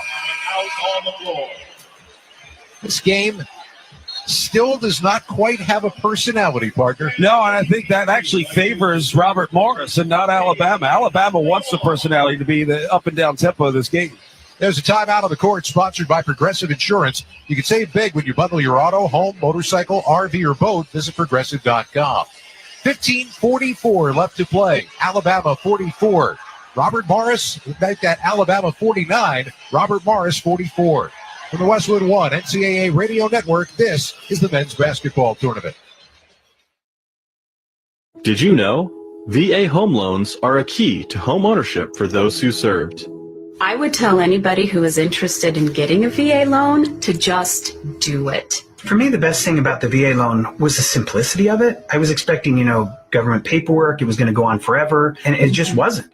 Since the down payment for a VA loan is minimal, we were able to purchase this home and then use the money that we were going to use as a down to actually fix up the home. And the only way we could do that was because the nest egg that we had saved for the down payment, we didn't have to use because we went the VA route. This is a wonderful benefit that veterans can take advantage of. In the military, we make a lot of sacrifices. We're away from our family a lot. And with the VA loan, it's a way that it makes it easier for us to get a home. To learn more about VA home loans, visit va.gov/home loans. My life was challenging from the beginning. Daisy spent most of her life in and out of foster care. It's always in the back of your mind. When am I going to have to move again? Daisy finally has the safe, permanent home she deserves, thanks to the work of the Dave Thomas Foundation for Adoption, which is committed to finding forever families for the longest waiting children in foster care. Learn more at davethomasfoundation.org. At Movember, we're best known for the mustache. Well, here's the thing. Men's health deserves support year-round, which is why we're more than a month, more than mustaches. All year round, we're doing more. We're delivering more research, more treatments, doing more to help men live happier, healthier, longer lives. But we need your support, because the more we can do, the more fathers, brothers, partners, sons we can protect. Movember, more than a month. Learn more at Movember.com. Furnished by Movember. Let's pause 10 seconds for station identification. This is the Westwood One NCAA Radio Network, your home for the national championships.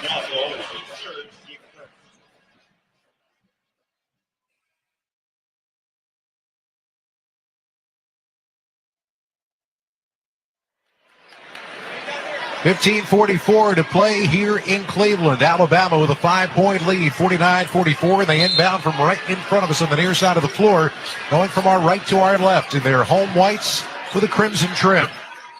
It is Sears trying to get going in the second half, bringing it across half court. Gets it into the hands of Diabate. What a big first half. Dribbling to the right side, hands off for Holloway. Holloway, left-hand dribble to the head of the circle, back to Sears, coming around a screen, into the lane. Nice dish down low, and Diabate lays it home. It's going to be one of those issues. Andy Toole said these guys have to be able to guard in space. They did a good job that lifting the defense, but the playmaking is just tough to keep up with from Alabama. Danger time for Robert Morris. The lead back up to 7 now. Prather holds on the near side for the Colonials. Drop it down to Fulgaris. Cross-court pass thrown away. Here comes the steal. Here comes the Crimson Tide. Into the forecourt. Holloway gets it to Sears, and an alley-oop pass is thrown away. He was trying to get it to Diabate and throw too high. Back the other way. Dickerson trying to make him pay. Misses a three, but the putback and a foul. How about the hustle from Fulgaris running the court? He got the tip opportunity and drew the foul on Diabate. Good find. Diabate was there, just went through his hands, and then didn't get back quickly enough to take that one away from Fulgaris. Along with John Crispin, Scott Graham here at our Granger broadcast position in Cleveland. Gain a winning edge for your business with Granger. Get fast delivery of industrial-grade supplies to help keep your operations going. You can call 1-800-GRANGER or click Granger.com. So Alvaro Fulgaris, the sophomore from Spain, hits on the first. He's been really good for them, too. A lot of what he's gotten from the perimeter has been baseline runner action, and the best thing about that, it's pulling Cliff Omori away from the basket, which has opened up some drive and kick opportunities for Robert Morris.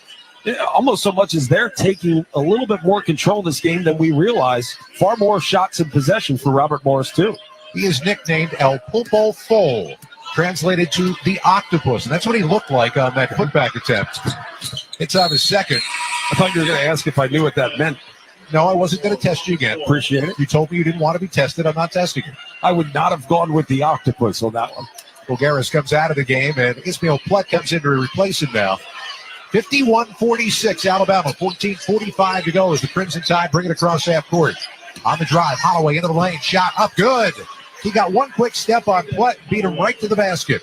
Again, Robert Morris trying to defend in space, lifting the defense, but in doing so, it opens up so many drive opportunities for these just versatile guards.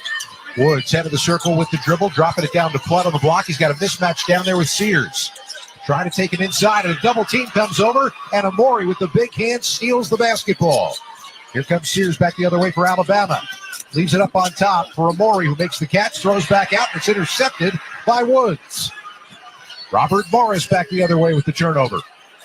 Woods head of the circle, trying to get around Reed. Gets inside, shot up, no good. He hits the deck, and the rebound down to Alabama, running quickly.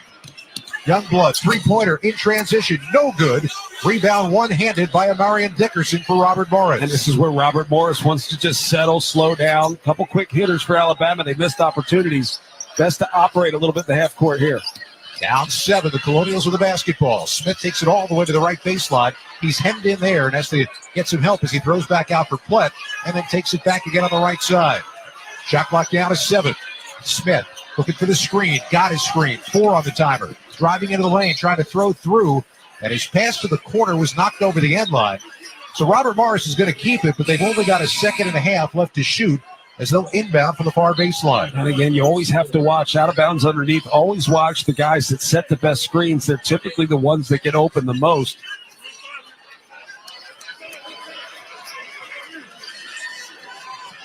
Got a play ready to go that's going to be very much catch and shoot, you would assume. DJ Smith going to inbound. He's got 3 men stacked on his side of the lane. And no one covering the inbounder. The inbound for Dickerson, spinning, 3-point jumper up, got it on the rim, no good. Tap rebound controlled by Philon from Alabama. Philon brings it across half court. Hesitation dribble, drive into the lane, kick through to the near side corner, and the pass back to the top, which is an Alabama staple, is flipped over the sideline by Cam Woods. One of the small details that Robert Morris has really been good at is closing out in taking passing lanes away. So they're taking the next pass away by getting on the high side on those hard closeouts, forcing them to run off the 3-point line. And now you're going to get a whistle away from the ball on the inbound. Smith holding on to Holloway. So DJ Smith hits his second. And Alabama will inbound it again from the near sideline. DeLong's got the basketball in his hand. Comes back to the near side. Holloway driving to the foul line. Backs out again to the top of the circle. With the left-hand dribble. Takes it to the left elbow. Now they hand it off to DeLong down to the left corner. Nothing there. He's in some trouble. Nearly had to take it away. Got it back again. And flips to the top. Reed wants a 3. Got it! Right before the shot clock expired, Alabama saves the possession. They go back up 10, matching their largest lead of the game. That feels like a dagger for a couple of good possessions. It leads to an Andy Toole timeout. He just wants to maintain control of this game as best as possible.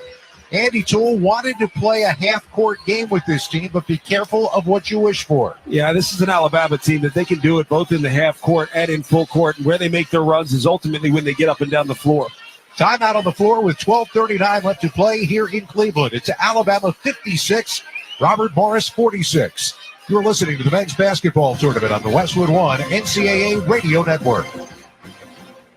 Old Spice Swagger Body Wash will make you the MVP of freshness and confidence. With its irresistible scent, it will transform your shower experience, leaving you feeling fresh on and off the field. Pair it with Old Spice Swagger Deodorant, the #1 aluminum-free brand that keeps you feeling like a Super Bowl champion 24/7 when used daily. But don't wait. This dynamic duo is available at Costco for a limited time only. Old Spice, official deodorant partner of the NFL and Super Bowl 59, where freshness meets football greatness. This is the story of the one. He's responsible for keeping a leading healthcare facility clean and safe. And he trusts Grainger's high-quality HVAC cleaning and safety products, combined with their world-class supply chain, to consistently deliver, ensuring he's covered inside and out, so he can focus on keeping his facility clean to help protect the health of everyone inside. Call 1-800-GRAINGER, click Grainger.com, or just stop by. Grainger, for the ones who get it done. With Marriott Bonvoy, take your game day rituals on the road. No matter how you show your team spirit, find a stay for your style when you explore our entire world of hotel brands and experiences. Marriott Bonvoy has a brand for every kind of fan. Marriott Bonvoy, official hotel partner of the NCAA. Explore more at marriottbonvoy.com/NCAA. Check engine light on? Take the guesswork out of your check engine light with O'Reilly Veriscan. It's free. Ask for O'Reilly Veriscan today. O'Reilly Auto Parts. To win in basketball takes a can-do spirit. So shave with Barbasol and inspire your team. Raise that red, white, and blue can and yell, "We can do this." If it doesn't work, you still got a great shave. Barbasol, it's a can of can-do.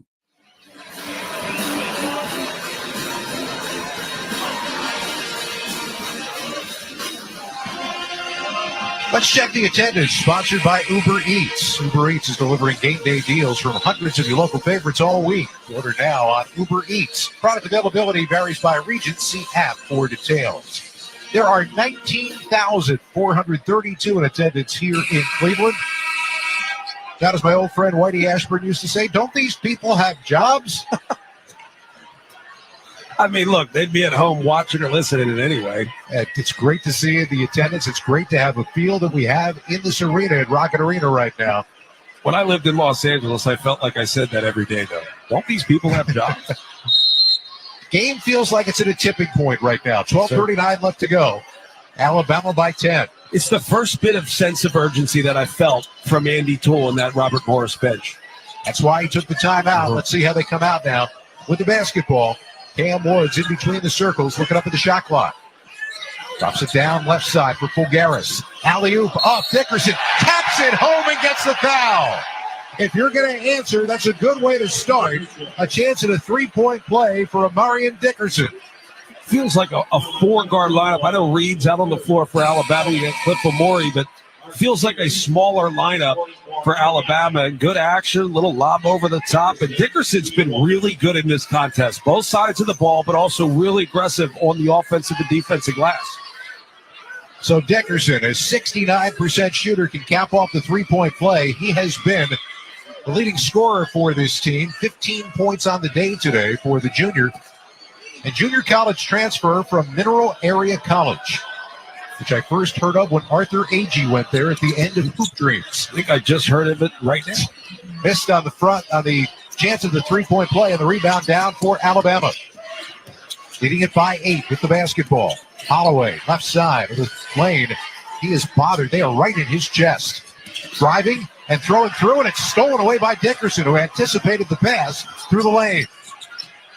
Robert Morris coming down, trying to build now. Woods created space, shoved his man out of the way, missed the shot, but Dickerson, a thunderous putback jam, and Robert Morris is back within 6.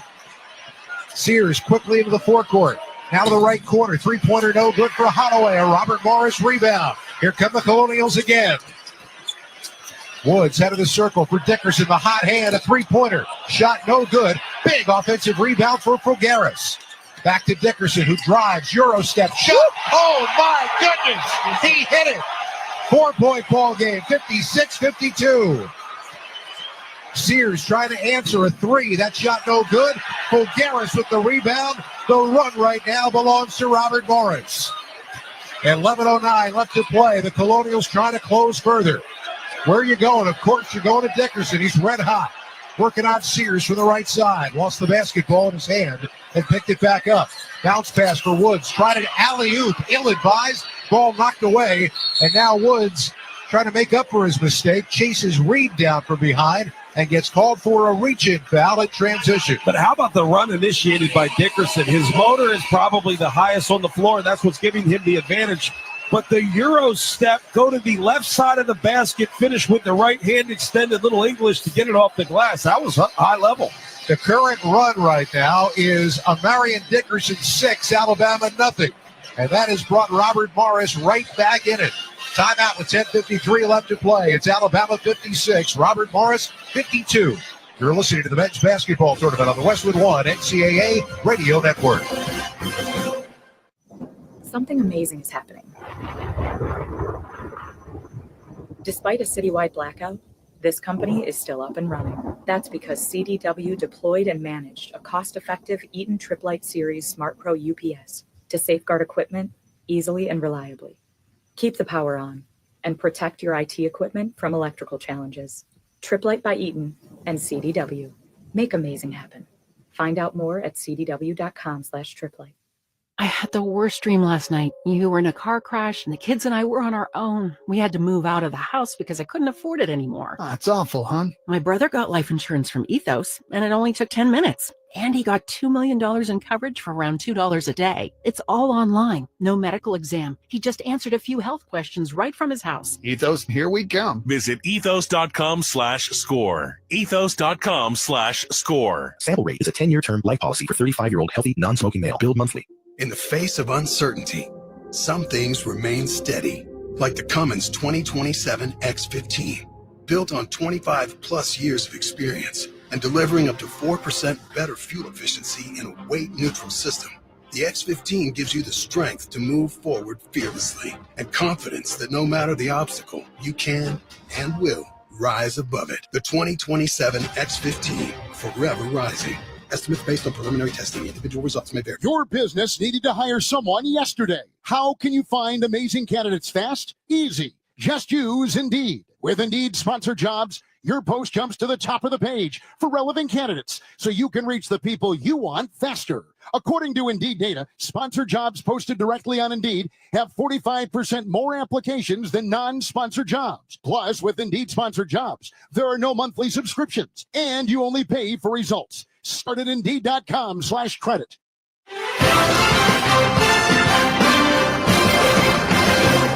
Brad Heller back in our Westwood One studios. Time now for a tournament bracket update sponsored by Green Gobbler. Green Gobbler, the only clog dissolver you need. It's bleach-free, safe for your pipes, and it works. Green Gobbler, let the gobbler get it. Baylor continues to lead Mississippi State 69-64. 2.5 minutes left to go. You can hear that finish on the Westwood One Sports app. Let's get you back to Cleveland now. We rejoin Scott Graham and John Crispin. All right, thanks, Brad. 10:53 to go.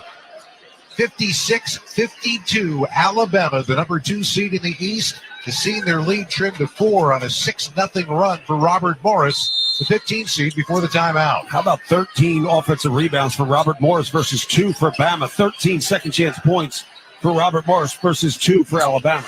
Stevenson, alley-oop, and it's jammed home by Reed. Beautifully drawn play out of the timeout as the freshman finishes and extends the lead to 6 now for the Crimson Tide. That was similar to the play they opened the game with, which was a lob dunk for Cliff Omori.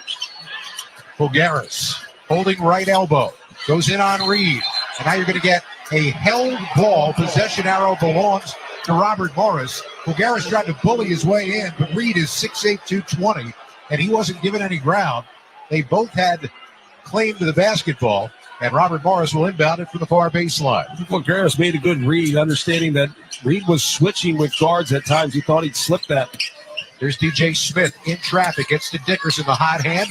Lead back behind for Cam Woods. Woods driving into the lane, jump stop, got the shot, blocked away by Sherrill. Back the other way, here comes Bama. Sears leaves it for Sherrill, back to Sears. Deep 3 ball on the way, it's no good. And the rebound tapped. Almost goes out of bounds, saved in, and Robert Morris is going to turn it into a fast break. Bulgaris jams it home. Colonials back within 4 as we cross 10 minutes left to play. DeLon on the outside. Gets a double team as he stops on the right block. Get it to Reed. Reed right side, driving in toward the lane. In traffic, his shot is blocked away. Woods got it, and now Woods with the basketball. Slides it ahead. Dickerson lays it home. 58-56. We got a 2-point game. Andy Toole pumping his fist, clapping his hands, and telling the crowd, we need you right now. 9:23 left to play. Driving down the lane, shot good.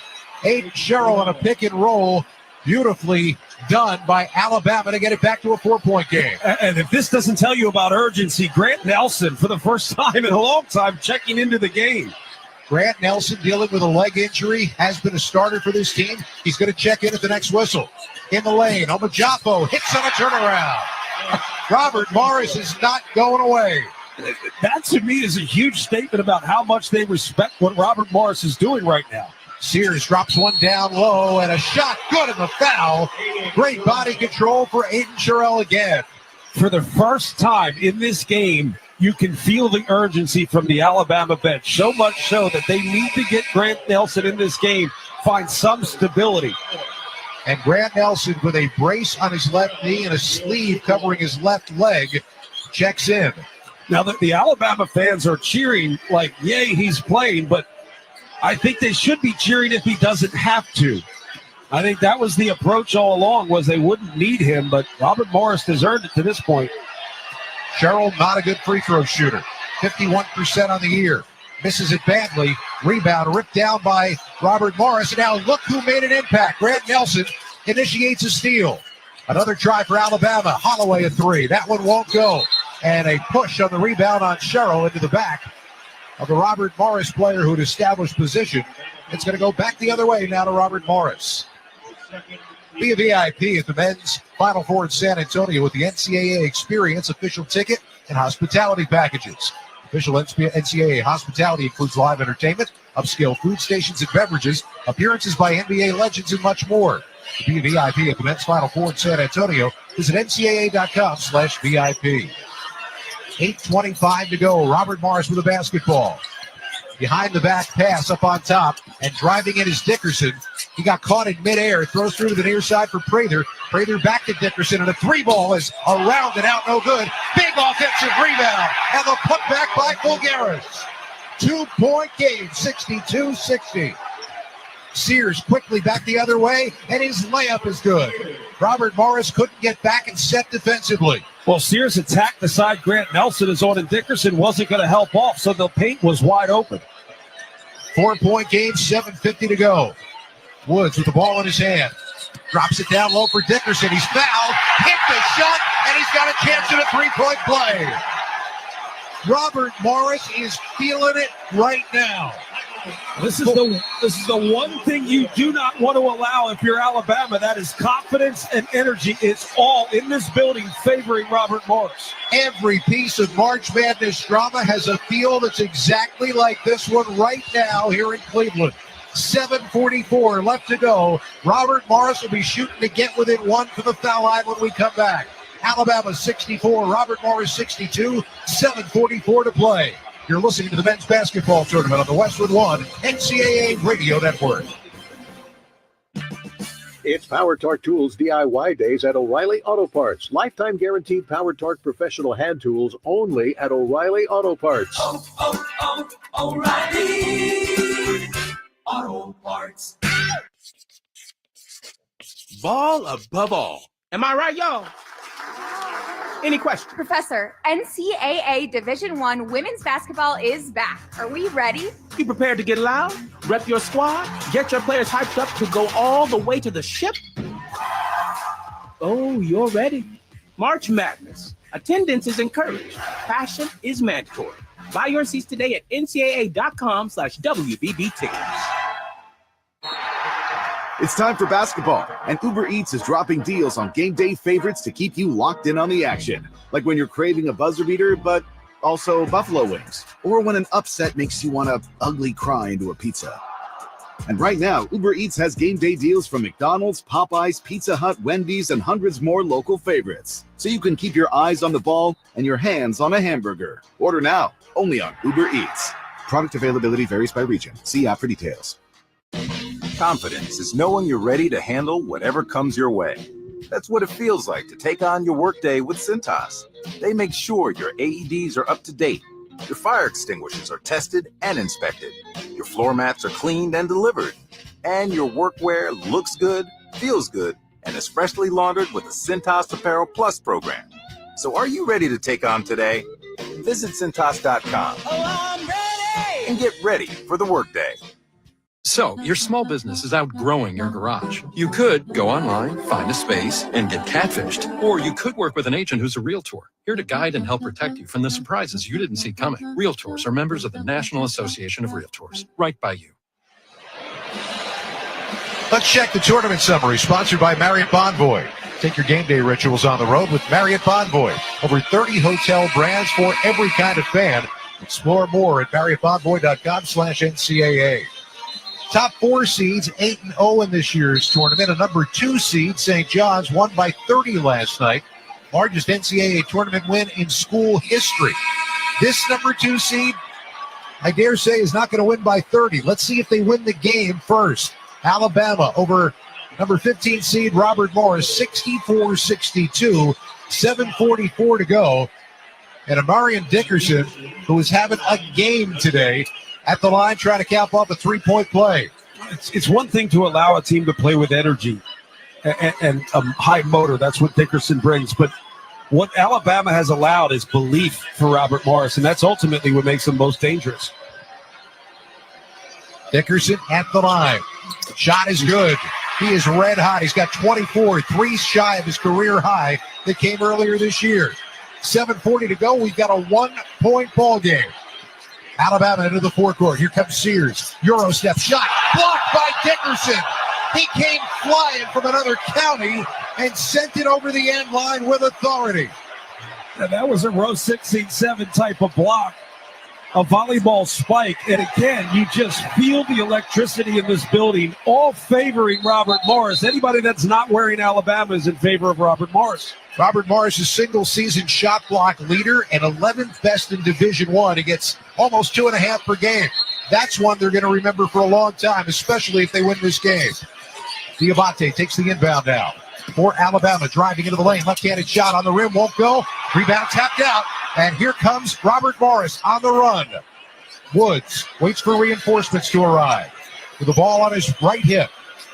Takes the dribble to the right elbow, throws back behind. Fulgaris dumps it off now into the hands of Omajafo in the lane. Layup is good. First lead of the game for Robert Morris, 65-64. Sears into the lane, drops it off, and Nelson can't hit his shot, his first of the game. Robert Morris a rebound. Now they look to grow the lead. Prater, right side 3, shot no good. This place would have exploded. Diabate down with the rebound for Alabama. Sears driving into the lane, and he's fouled. His shot was blocked away, but apparently it was a foul on the floor before he ever got the shot away. And Sears actually took maybe an elbow to the head by Dickerson on the blocked shot. And Woods, who got called for the foul, goes over and takes his teammate Dickerson away from the jaw that was going back and forth. I think Dickerson was actually being nice. I think he felt badly about it. It was the follow-through that he connected with Sears. The officials did a pretty good job of gathering everybody and saying, okay, everybody, let's just settle down. Sears is saying that's a shooting foul. And the official said, no, son, it's not. I'm not sure how it's not, but I understand I think the foul came before he ever got into the shooting motion, which is the definition, I guess, of a non-shooting foul. Thanks, partner. Hey, I'm here for you. Long inbound out toward half court. Jump catch made by Holloway. Holloway now with the left-hand dribble, left side of the lane. Alley-oop jammed home by Grant Nelson. And Alabama retakes the lead 66-65. It seems as if the dribble drive lob has been there for Alabama all day. Now Grant Nelson in the 5 position, a little smaller lineup. Here comes Woods. Pulls up left at the top of the circle. Dishes it off for Omajafo. Using a screen on that left side, knifes his way to the lane, lost his footing, and he traveled. He just flattened tripped on his way down the lane at the foul line, ended up taking 2 steps as he tried to balance himself, and a costly turnover in what is turning right now into a possession-by-possession game. Yeah, it was a late switch. A late switch actually led to the travel. Grant Nelson, a little late on the switch, and sometimes that's most disruptive. 8 turnovers now in the second half for Robert Morris. They turned it over once in the first. Alabama back the other way. Youngblood to the foul line. Throws for Sears right side. Driving into the lane. Left-hander shot is up and good. That's a guy who knows how to score the basketball. Hasn't come often today, but a big bucket puts Alabama back up by 3. Alabama's been able to score by being physical when they get the ball in the paint.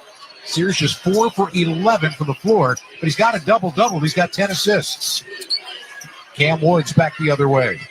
He's been quiet offensively as well. Using the screen. Left to the top of the circle. Looks at the shot clock with the dribble alive. Backing up, no three-pointer. Gets it into the lane. Crazy shot for Fulgaris, who caught it and faded away and missed it. And Alabama down with the rebound, comes down quickly. Youngblood wants a three. Shot no good, but Nelson. Oh, wow. Nelson didn't get called for that foul? Nope. That's amazing. Wow. The foul call is on Prather. Nelson clearly shoved Prather in the back to get that rebound, and Prather gets called for the foul. So calling that on the box out, but I don't know what else you could do. Crowd saw the replay. You could tell they don't love the call. Alabama by 3 with the basketball. 5:18 left to go. The inbound and an easy 2 on the inbound pass to Diabate. Just a simple slip and then hold your seal, but the guy on the ball underneath has to take the pass away from the block. 6-0 run for Alabama since their lead was taken by Robert Morris. Colonials need an answer. They get it down on the block, and Dickerson is mugged as he catches the ball down on the right block trying to go up. And I think he hit his head on his way back down to the ground. He is not getting up. He's holding the back of his head. There was a loud thud sound. We were kind of screened off by bodies there, but I believe his head hit the floor. He either hit his head on the floor or Grant Nelson's knee. Yeah, knee and shin, it looks like. Now, if I'm Dickerson, as hard as he's been playing, take all the time you need. They're going to call that foul, and they are going to go now look at this to determine whether or not we've got something flagrant. And again, the previous play is under review for potential flagrant foul. You got a look at a replay there, but I don't see anything that would be in any way a flagrant. He came down after being fouled, which was a good hard foul, and hit the back of his head against the right knee of Grant Nelson. Probably better the right knee than the left knee with that brace on it. Foul was committed by Aiden Holloway, and yeah, I think you're correct that he hit his head on the knee of Nelson. I think that's what the officials likely will find. Scott Graham, John Crispin here at our Grainger broadcast position in Cleveland. Stay on top of your game with Grainger. Get the industrial-grade products right when you need them to help your business move forward when you call 1-800-GRAINGER or click Grainger.com. 70-65, Alabama by 5, under 5 minutes to play. John, you played the game at the highest level in this level, the highest level at the next level. What's going through the minds of the Robert Morris players right now? Robert Morris right now, you just have to continue and play with house money. I mean, that's what this is all about. You have to play freely. You also have to maintain some sense of discipline, understanding what's gotten you this point. I think Dickerson's been a key component of that. You also have to be willing to make it a possession-to-possession game until it gets to the point where you need to apply an urgency to maximize possessions in the game. On the other end, I look at Alabama and I say, you started this game with the mindset of thrival, right? There's two ways to look at this, survival and thrival. You come into the game saying, how can we win by 50? You get to this point, right now it's about survival. You just have to do what's necessary to advance to the next round, which is it's a separate game at this point. Just get through this in any way possible. Obviously, Sears is a big component of that, getting to the basket. Wonder at what point Grant Nelson gets involved more on the offensive end, but just survive and advance. We know it's cliche, but it's also reality when games are tight down the stretch. And so the officials have made their decision. After review, the calling for stands, common foul. That's pretty much what we thought we were going to end up seeing, as Dickerson will now go to the free throw line. Dickerson's been incredible, by the way. The motor with which he plays, he just goes. He's relentless offensively and defensively, closing on the ball, screening hard. Not the biggest player on the floor, probably weighs $195 at best. First free throw is good. He's got a game-high 25 points, too shy of his career high for the kid from right here in Cleveland at Rhodes High School. How excited do you think he was when he found out he was playing in Cleveland? Oh, I can only imagine. So a lot of these people are here to support that. Defensive player of the year in the conference. He's had a great impact on this team. Missed on the second, though, and it stays a 4-point game, 70-66. Alabama with the lead in the ball. It's Sears. Head of the circle, left-handed dribble, backs it all the way out onto the March Madness logo. Now takes the right-hand dribble to the right side. He's clearing out for himself, taking it in. And late in the shot clock, you're going to get a foul call on Fulgaris, who was trying to stop that drive down to the right block. Well, Alabama did a good job of clearing that right block and then bringing the offensive players up beyond the three-point line to try to open up a dribble drive opportunity, which is ultimately drive to get to the rim, but also drive to create opportunities around the perimeter. So that puts Robert Morris over the limit. Sears a 1-and-1 opportunity. His shot is good. The Jeep Celebration event is your chance to start a brand new adventure. Hurry in for an exceptional offer on Jeep's Go Anywhere, Do Anything SUVs, and let the ride of a lifetime begin. I told you earlier that Sears is an excellent free throw shooter. Second one on the way, and that one is good. 72-66, Alabama by 6. 4:35 left to go. And Alabama with a little bigger lineup. You got Grant Nelson, Stevenson on the floor with Diabate. Bigger lineup, particularly here for the defensive end. Off the screen, Woods to the top. Flicks it out to the far side of the floor for DJ Smith. Now down in the corner. Omajafo into the lane. His shot is blocked away. And the man who blocked the shot came up with a loose ball. Diabate gets the ball, and he is fouled by Dickerson. It's the last few minutes of this game, there's been probably the first bit of urgency we've really seen. And I feel like Grant Nelson coming into the game was an expression of that. There's urgency to survive and just get to the next round where you can play another game. So Hamid Diabate, sophomore out of Queens, averaging 7 points per game, but having a bigger game here today. He's got 16 points and 5 boards. Goes to the line. A 61% shooter is the left-hander. Couple of bounces, studies the rim, fires, and misses the free throw. Tip on the rebound. You're going to get a foul call, and it's going to be against Dickerson, who just picked up his third as he was battling with Grant Nelson for that loose ball. Yeah, it's just a battle. He kind of got shoved underneath, and then he gets low on Grant Nelson. Just a tough battle. So now they're talking about it. The officials are discussing things as Nelson takes his place at the line, trying to expand a 6-point lead. Remember, this is an Alabama team that leads the country in scoring, averaging over 90 points per game. They put up 109 last year in this round against Charleston on the way to the Final Four. But they are in a hand-to-hand fight here in Cleveland with 4:15 to go. Nelson's free throw, no good. Rebound down, and it bangs into the hands of Cam Woods for Robert Morris. Colonials will try to stay in this ball game now in these final 4 minutes. Woods driving into the lane, in traffic, off-balance shot, no good. Nelson, the rebound for Alabama. And he takes it right across himself. Driving, alley-oop, and the ball knocked away. Fulgaris comes down with it. It's not the situation for that pass, but Grant Nelson, tough situation. Why? Because he couldn't give up the ball in the backcourt. Smith throws for Fulgaris. Deep three ball from the top. It's no good. Long rebound. Dickerson gets it with one hand. Another try for Robert Morris. Cam Woods, step back three from the left. That one is no good, and Nelson clears the glass for Alabama. 3:27 to go. Sears quickly into the forecourt. Shot, good, and a foul. Dickerson just got his fourth.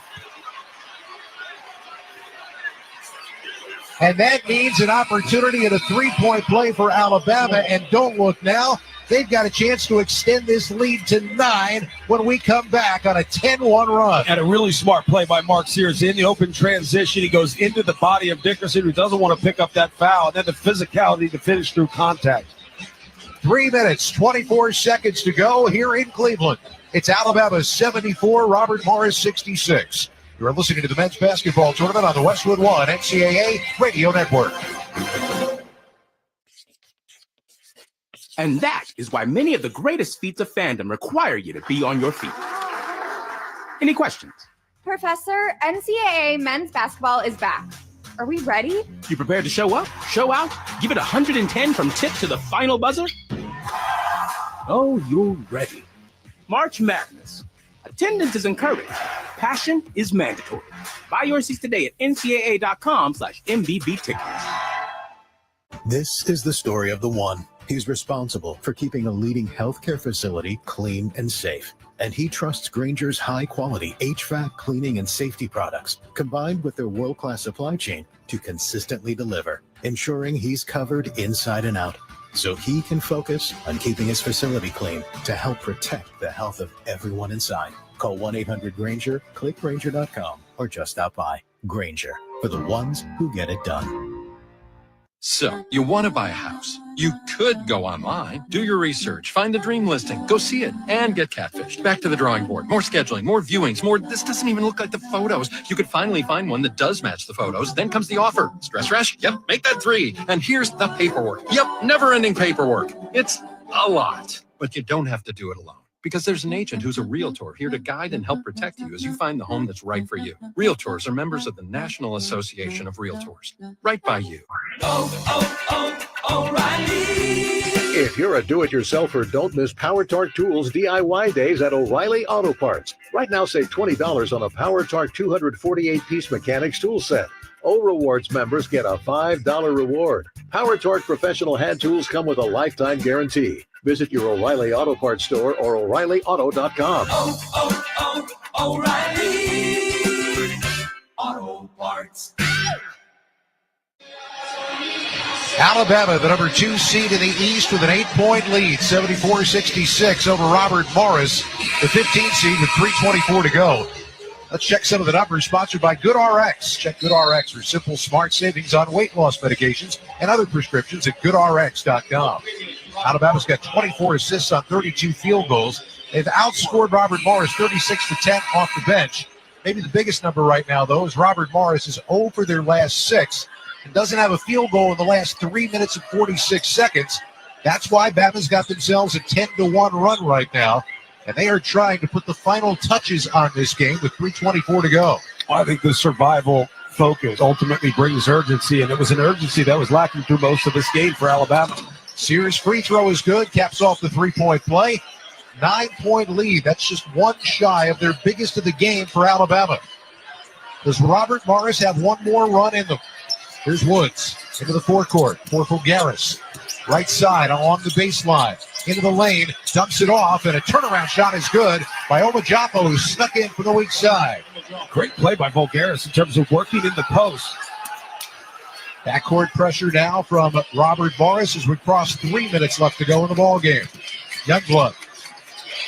Cross half court, nearly had it taken away. A diving attempt at a steal by Cam Woods, who says, wait a minute, I got all ball. The official says, no, son, you did not. He got all ball, but he did so by diving through the legs of Youngblood. A little bit of a trip. Not bad, though. I just think it's tough. That little run that Alabama put together heading into the under 4 timeout changes the way you have to attack if you're Robert Morris. You have to limit early opportunities for Alabama, but in some way encourage it because you've got to maximize possessions. So at the line, Chris Youngblood hits on the first. Robinhood Gold gets you a 3% boost on annual IRA contributions. The new gold standard is here. Sign up at Robinhood.com/gold. Youngblood, who was the co-player of the year in the AAC at South Florida last year, hits on the second. He's playing in his 147th collegiate game. Been a lot of that this year. 77-68, 9-point ball game. 2:53 left to go. Urgency time again for Robert Morris. Smith dishes off for Dickerson, left side of the lane. Finds Fulgaris, right elbow jumper is no good. Tip follow won't go, and the rebound down for Alabama. Sears still running. Lost the handle on the ball, and he got the timeout in midair as that ball was going over the end line. The old Jason Kidd move as he was calling timeout as he flew over the end line.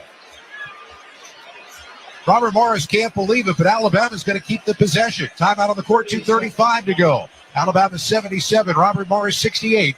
You're listening to the men's basketball tournament on the Westwood One NCAA Radio Network. The Jeep Celebration event is your chance to start a brand new adventure with great deals on our legendary Go Anywhere, Do Anything SUVs, like the Grand Cherokee 4xE, our most capable Grand Cherokee ever, the Jeep Wrangler 4xE, our most capable Wrangler ever, or the Jeep Compass, our most affordable SUV. Hurry in for an exceptional offer during the Jeep Celebration event and let the adventure of a lifetime begin. Jeep is a registered trademark of FCA US LLC. Alabama's been to the Sweet 16 in 3 of the last 4 seasons. Their first step to get back there this year, well, it's been a higher climb perhaps than they expected, but they've got a 9-point lead and the basketball right now with 2:35 left to play here in Cleveland. Inbound, keyed by Furlong. And a whistle off the ball. And a foul call before the ball was ever inbounded on DJ Smith. Well, I think for Robert Morris, there's a little urgency in the defending the out of bounds underneath because Alabama's gotten so many easy looks. It's just a grab. Crowd disagrees with the call. The crowd doesn't have the monitor in front of them that we do. So Mark Sears is going back to the line, trying to seal this game up as he hits on the first. Back up to a 10-point lead now for Alabama. One more try coming for Sears. His shot is good. 17 points on the day and 10 assists to go with it. And the biggest lead of the game now for the Crimson Tide with 2:33 to play. And for Robert Morris, you got to get into quick hitter options. Woods wants a 3, and he got it. Right to the top of the circle. Quick timeout called for by Andy Toole. They are not willing to let this game go just yet. 2:24 left. And we got an 8-point game. Alabama 79, Robert Morris 71. Timeout on the floor. You're listening to the men's basketball tournament on the Westwood One NCAA Radio Network. Hey, Green Gobbler here. So you've got a clogged drain in your bathroom. Water in the sink's overstaying its welcome. You're spitting today's toothpaste on top of yesterday's toothpaste. You hope that it go away. Yeah, clogs don't just go away. I make them go away. I'm Green Gobbler, the only clog dissolver you need. I'm bleach-free, safe for your pipes, and I work. Guaranteed or your money back. Because I never met a clog that was going to unclog itself. Green Gobbler. Let the gobbler get it. March Madness is coming to a court near you. Experience it live as the nation's best college basketball teams compete for a chance to cut down the nets. Secure your seats today at ncaa.com/MDB tickets. If you're Alabama right here, you got to get the ball in bounds. Pick Robert Morris picking up full pressure, but there's no problem. There's no rush for Alabama. What you want to do is you want to move the basketball, probe a bit, and probably get fouled. On the other end, Robert Morris, you work through situations, quick hitter actions. That's what they're going to be doing throughout the final stretch. Alabama gets it in. Furlong into the forecourt. Doesn't need to shoot. They get it to the corner. Nelson fakes a shot, drives, and jams it home. 81-71. That might be the exclamation point for the Crimson Tide. 2:05 left to play in the game. DJ Smith got to get rid of it quickly. They don't have a lot of time. On the outside, it's Woods driving right baseline. Ran into some trouble along that baseline. You're going to get a push foul on Youngblood on that drive. Bama up over the limit, so that stops the clock with 1:55 to play. And it means a 1-on-1 opportunity coming. Cam Woods, who was the Horizon League Men's Basketball Championship MVP, made a run to the Final Four with NC State last year. That's only part of his story. He's also played at North Carolina, AT&T, Troy, and Northwest Florida State Community College. And he misses on the front end of the 1-on-1. Alabama down with a rebound. And a quick foul as Woods went for the steal on Mark Sears. So Sears back to what's become a familiar place for him, the free throw line, for a 2-shot foul with 1:50 left to go. Well, we talked a lot of this game about how Mark Sears has struggled to get it going on the offensive end, but 10 assists, I would take that. 5 rebounds. He's contributed in every possible way, and at this point, he's really showing his value being able to handle the ball and finish at the free throw line. So Woods with the foul is just fouled out of the ball game. And Sears to the line, shoots 2. First one is good. You're going to look at the numbers. You're going to say he was fine. Yeah. But down the stretch, you realize how important he is. There were big possessions where he went into the body, ended up at the foul line, made layups in transition. Just see the experience and also the urgency coming through. He's got 19 points. 8 of them have come from the free throw line. 83-71, 145 to play, and a silly reach-in foul by Mohamed Diabate for Alabama. That stops the clock, and it means that DJ Smith is going to go to the line. But in a 12-point game, right now you're talking about 4 possessions. I'm not sure that Robert Morris has that kind of time.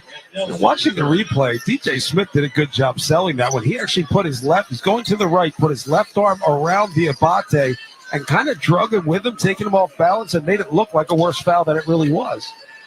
Smart play from a smaller player. Again, if he's able to get lower than you, he's tough to cover.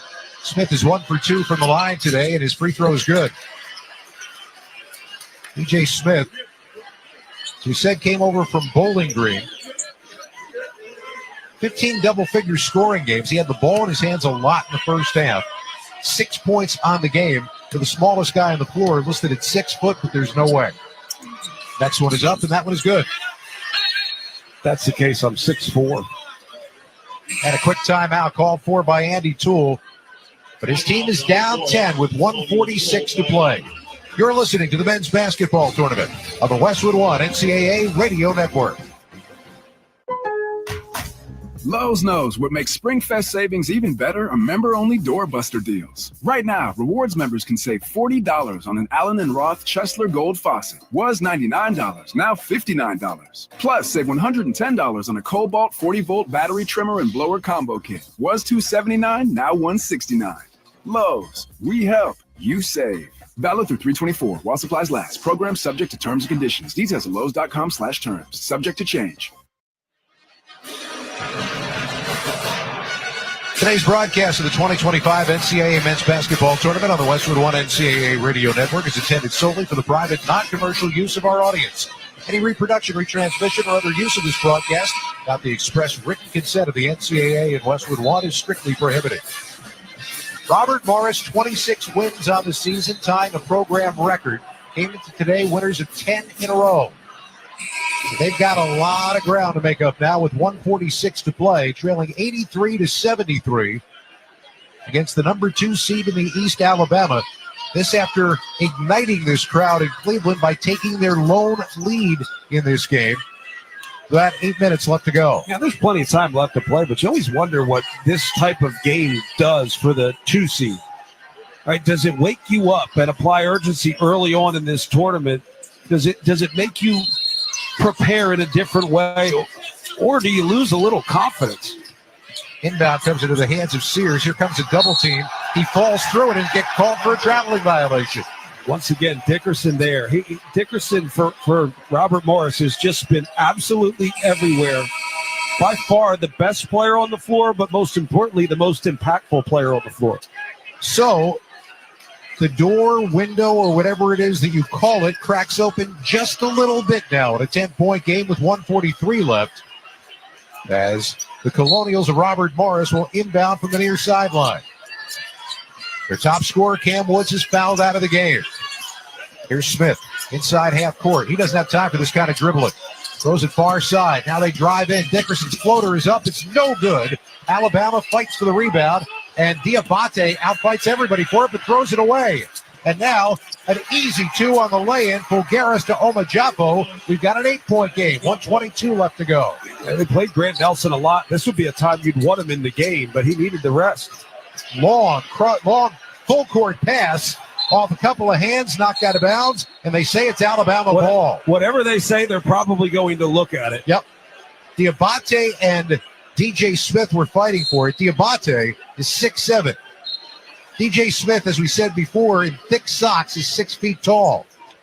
Hard for me to believe that Diabate is not the guy who touched the ball last.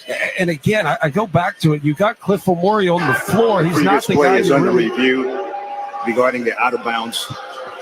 Who touched it last?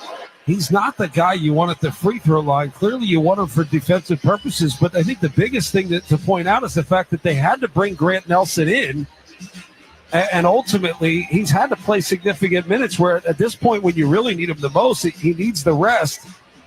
And yeah, it looks like that was off, unquestionably, in my opinion. You would say that's off Alabama and Diabate. They're looking at it, and it's on the big screen here. I'm not sure if it's unquestioned, but I have a feeling it might end up staying the same way, but we'll see. There's 1:12 left to play. Alabama by 8, and we right now assume that they have the basketball. If it's Robert Morris ball, that changes the math here very quickly. My apologies. I had the wrong hand. Yep. Little guy got up higher. Unquestionable the other way. Let's go with that. Yep. DJ Smith was the only guy who had his hand that high in the air when it hit. By the way, you were very nice about that by saying, I'm not sure if it's unquestionable. What you really saying is, what are you looking at, Crispin? Like, you're right. Clearly off Smith. What are you looking at, Crispin? I don't know, man.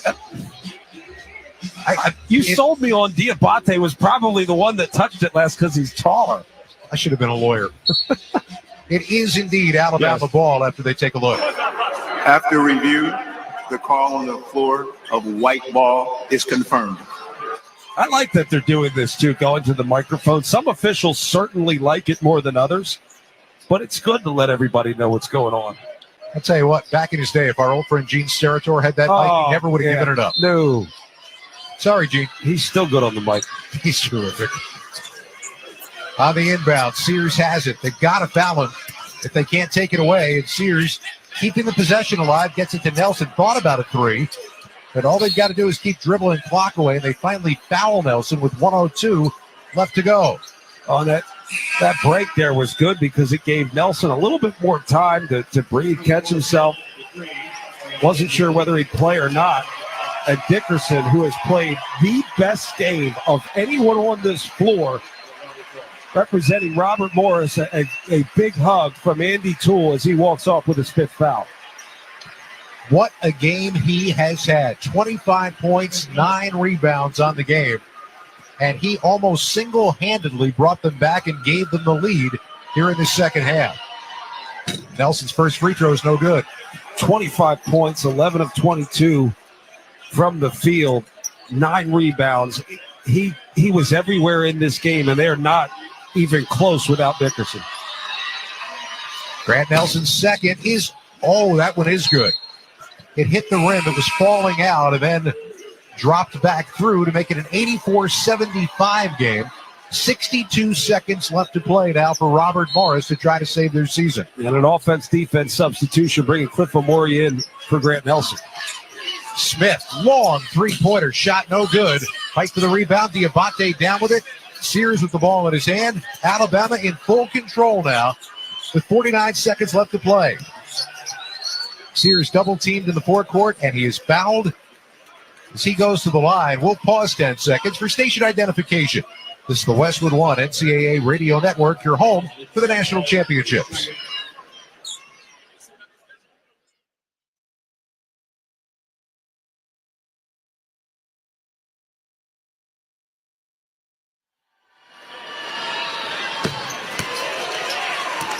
Mark Sears hits on the first free throw. He's got 20 points right now to lead Alabama. That includes 9 out of 10 from the free throw line. Second one is up, and that one is good.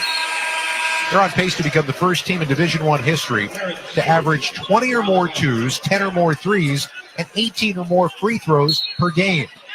And I would not have thought they'd get close to that 90 number with which they average, but they're right there. Yep.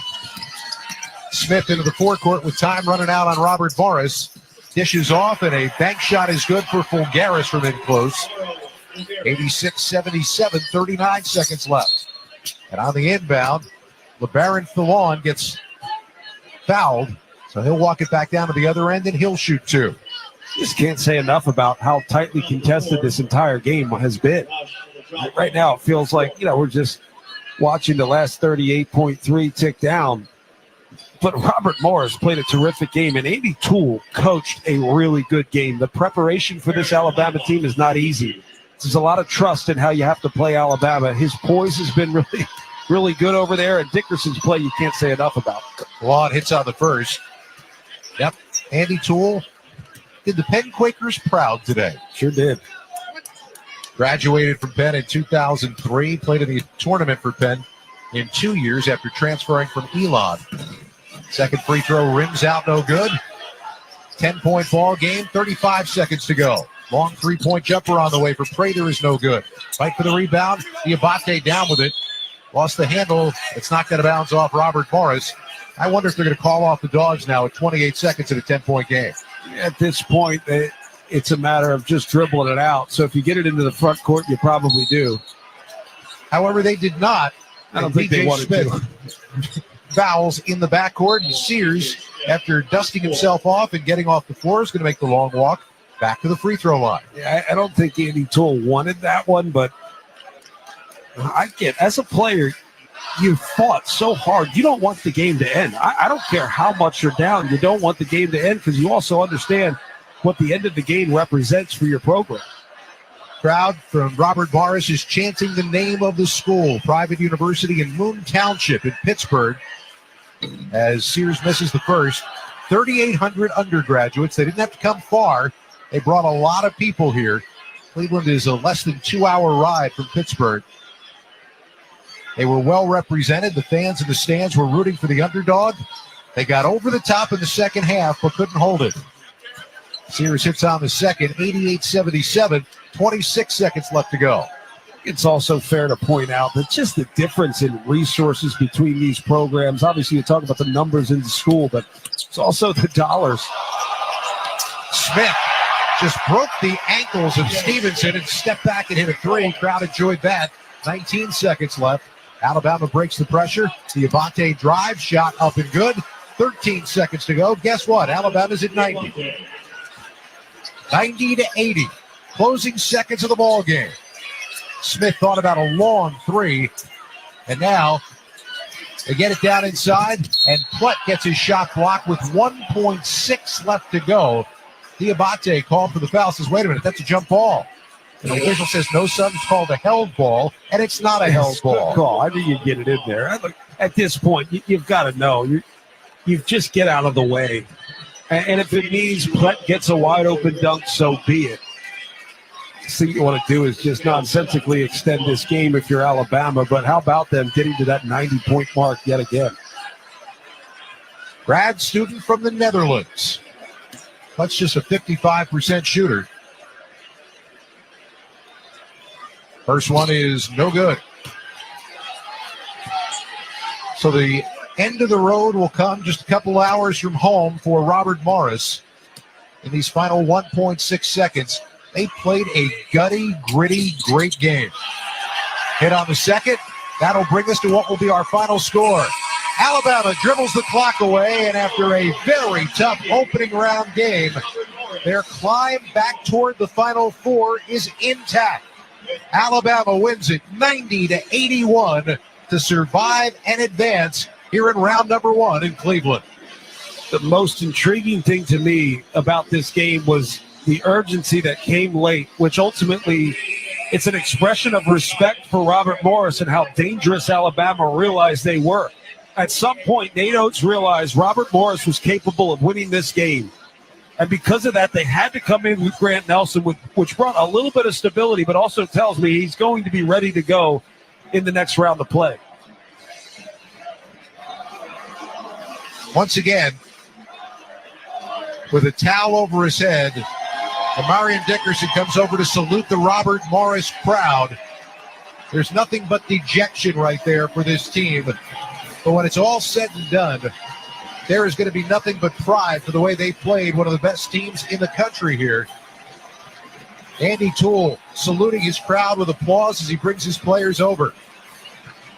And joining us courtside right now, Mark Sears, who had 22 points and 10 assists on the game for the Crimson Tide of Alabama. And Mark, congratulations on the victory, first of all.